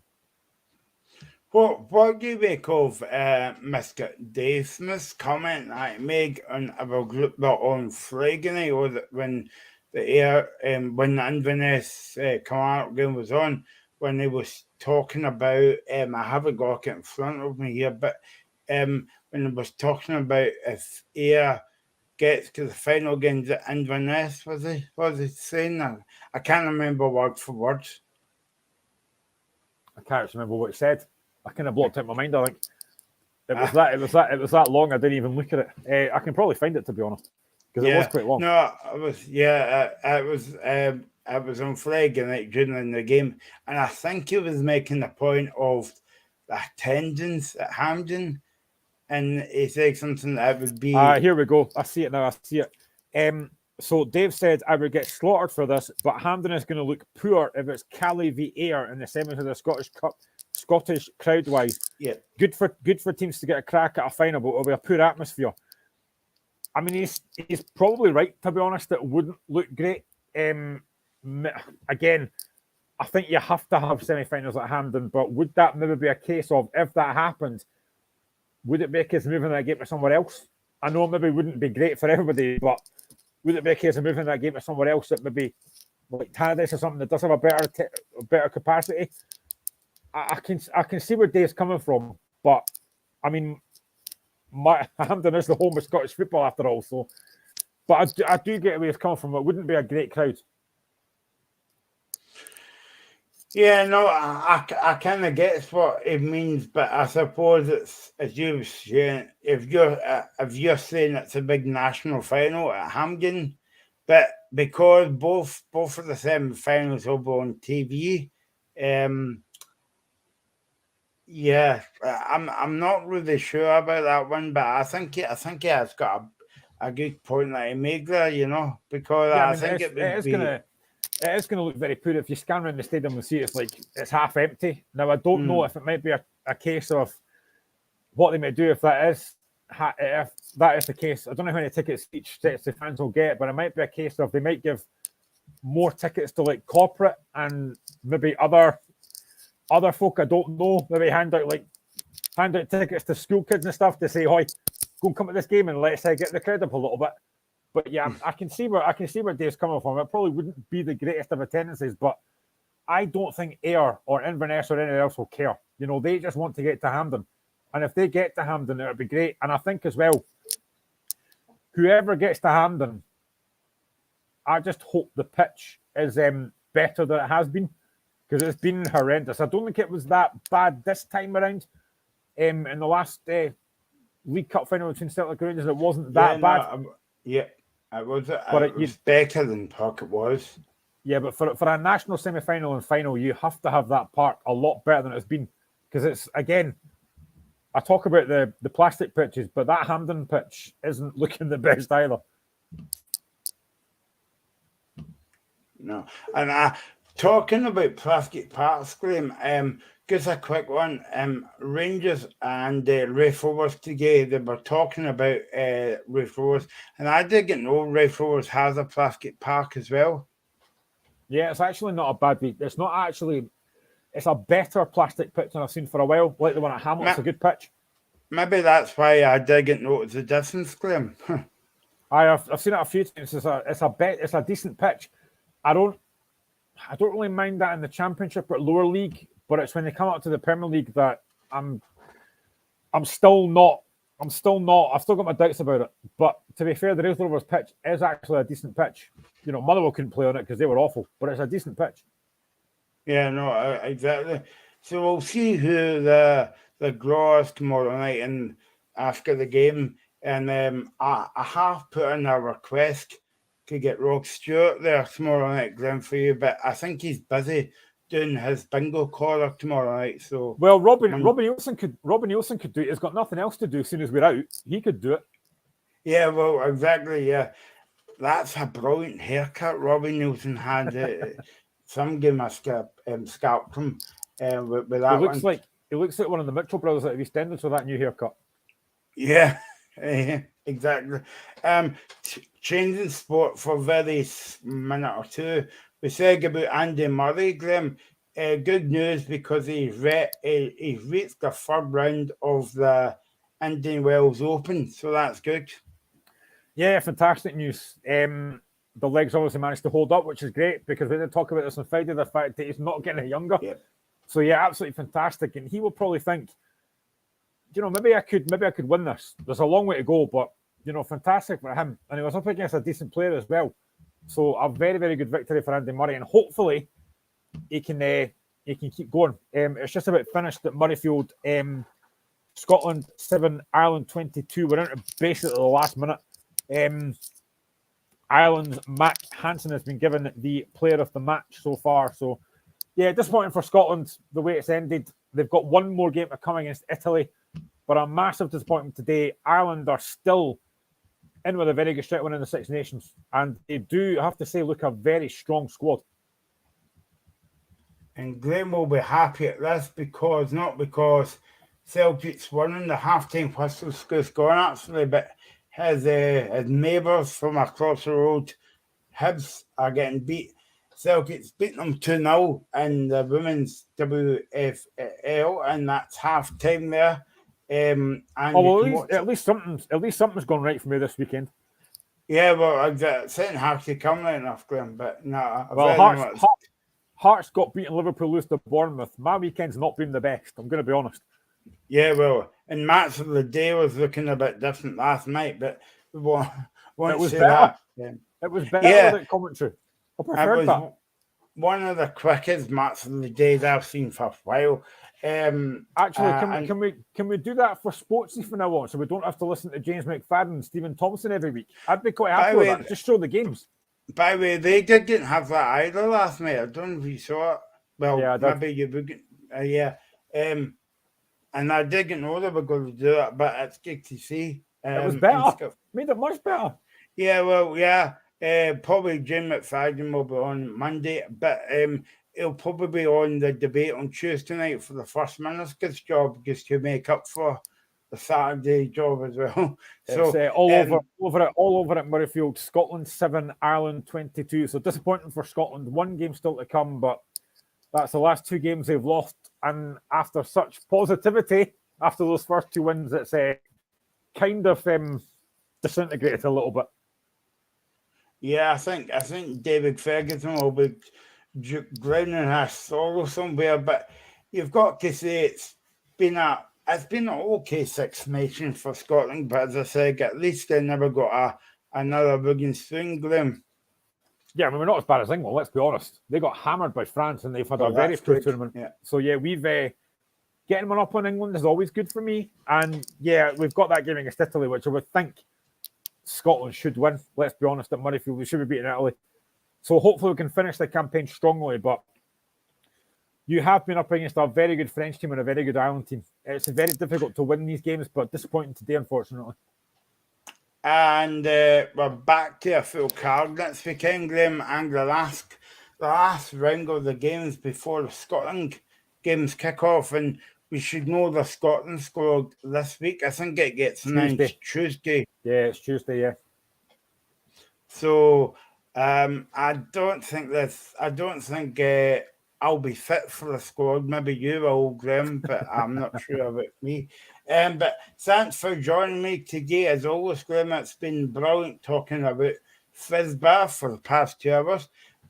We'll be back on Friday night, believe it or not, between 5 and 7 for the Premiership preview.